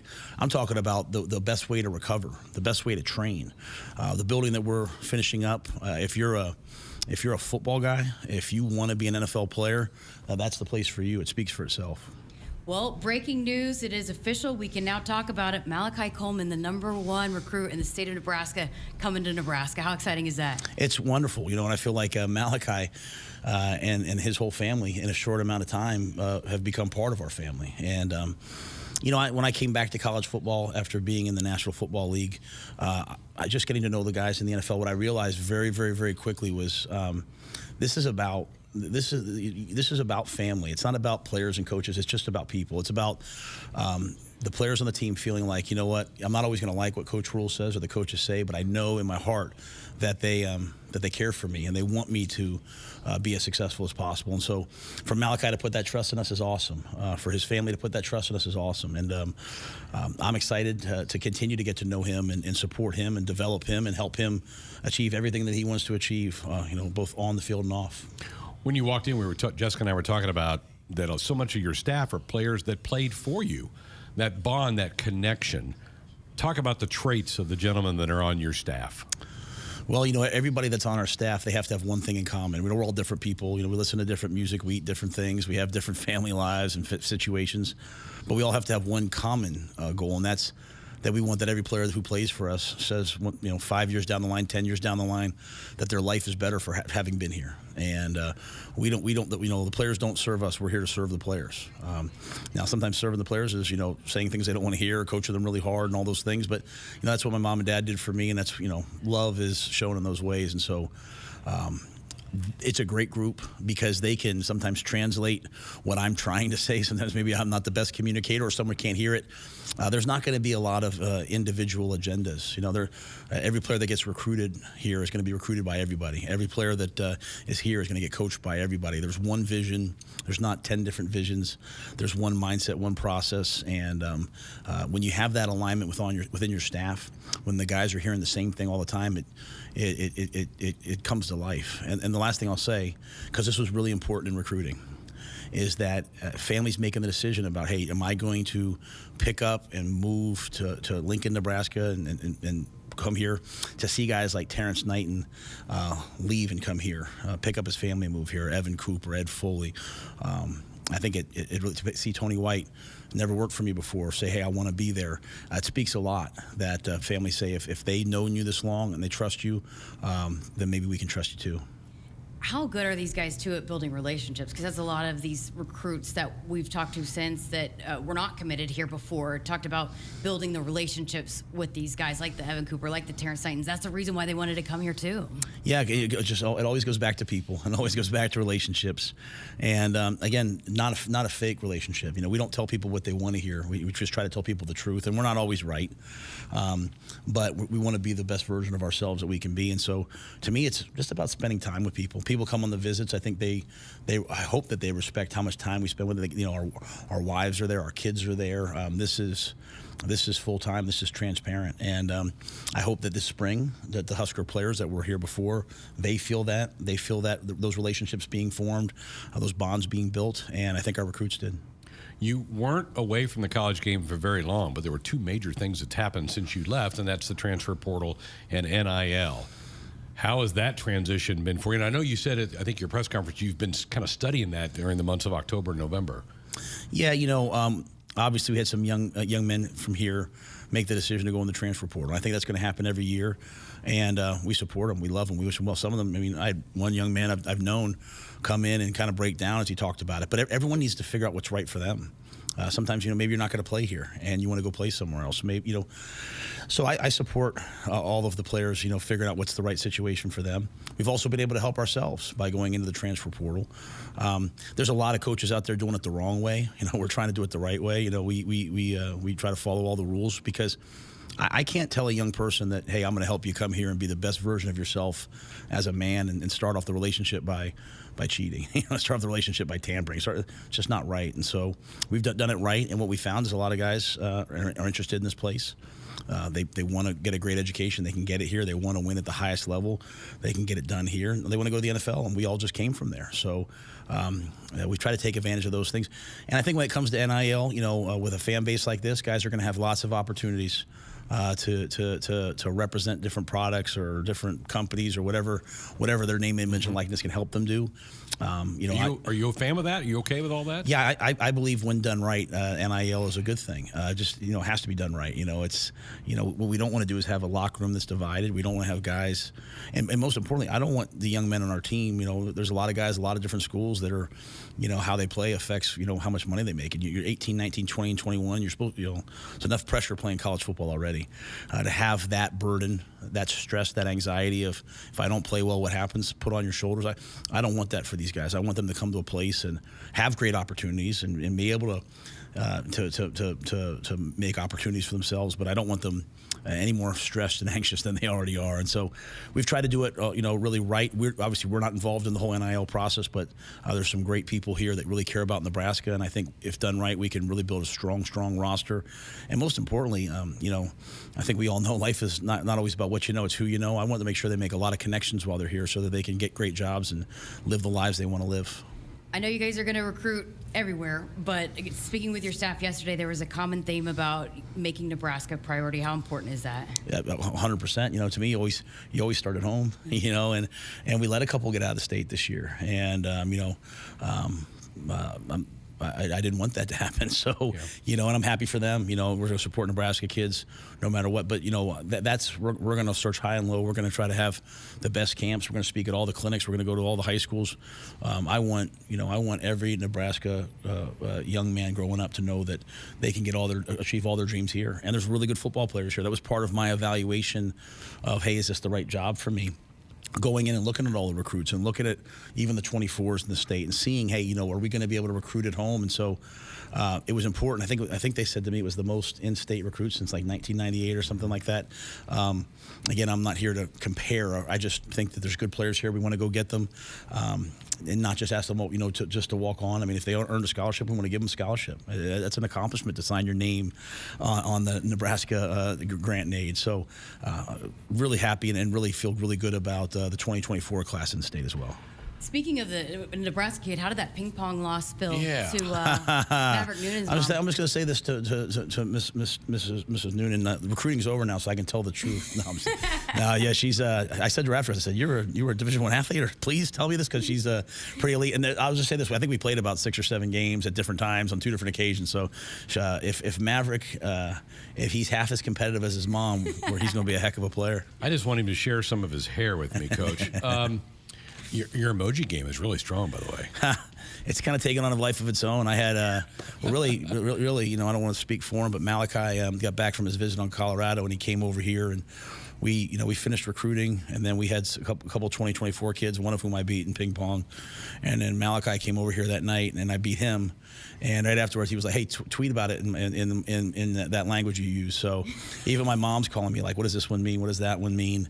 I think some of them are pretty obvious. I don't read social media. I don't read people's comments about me. It's just not healthy, I don't think, as a coach to take a bunch of advice on social media.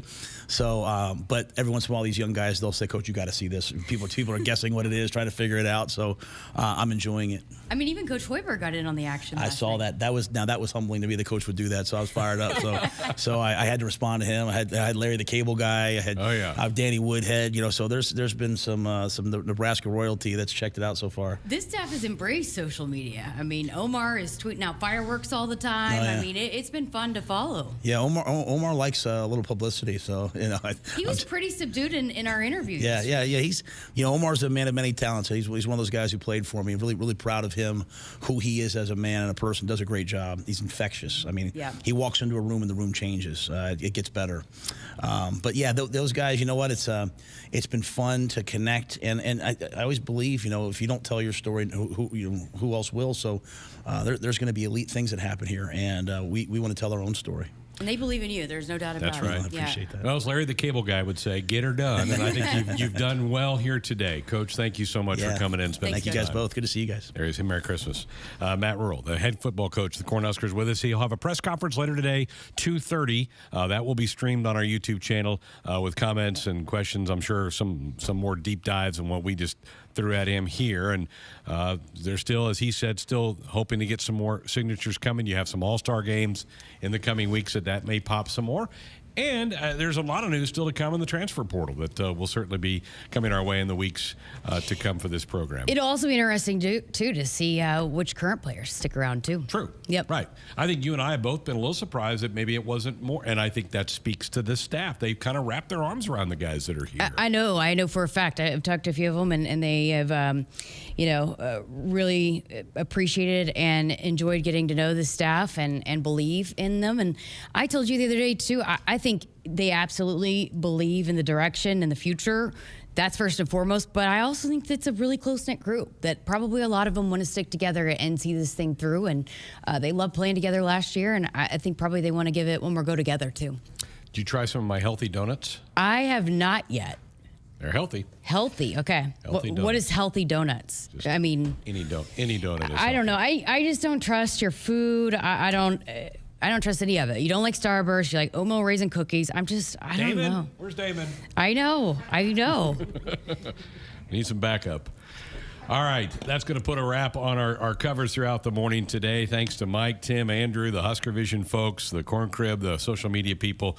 Hopefully you found this informational, entertaining at times. This has been a lot of fun and certainly exciting day for Husker football. So exciting. I love signing day. There's so much hope and excitement, and I really think they got some guys that believe in the vision, in the future, and the development too. I mean, some of these guys might come in and make an immediate impact, but it's also going to be fun to see how they're developed here in the next few years as well. And I know we didn't get to all of our coaches interviews, but we have them. We will bring them to you on Sports Nightly, wherever we can, as soon as we can. We just ran out of time here today. Very good. Thank you so much for everybody for being a part of this one. Thanks everybody for being a part.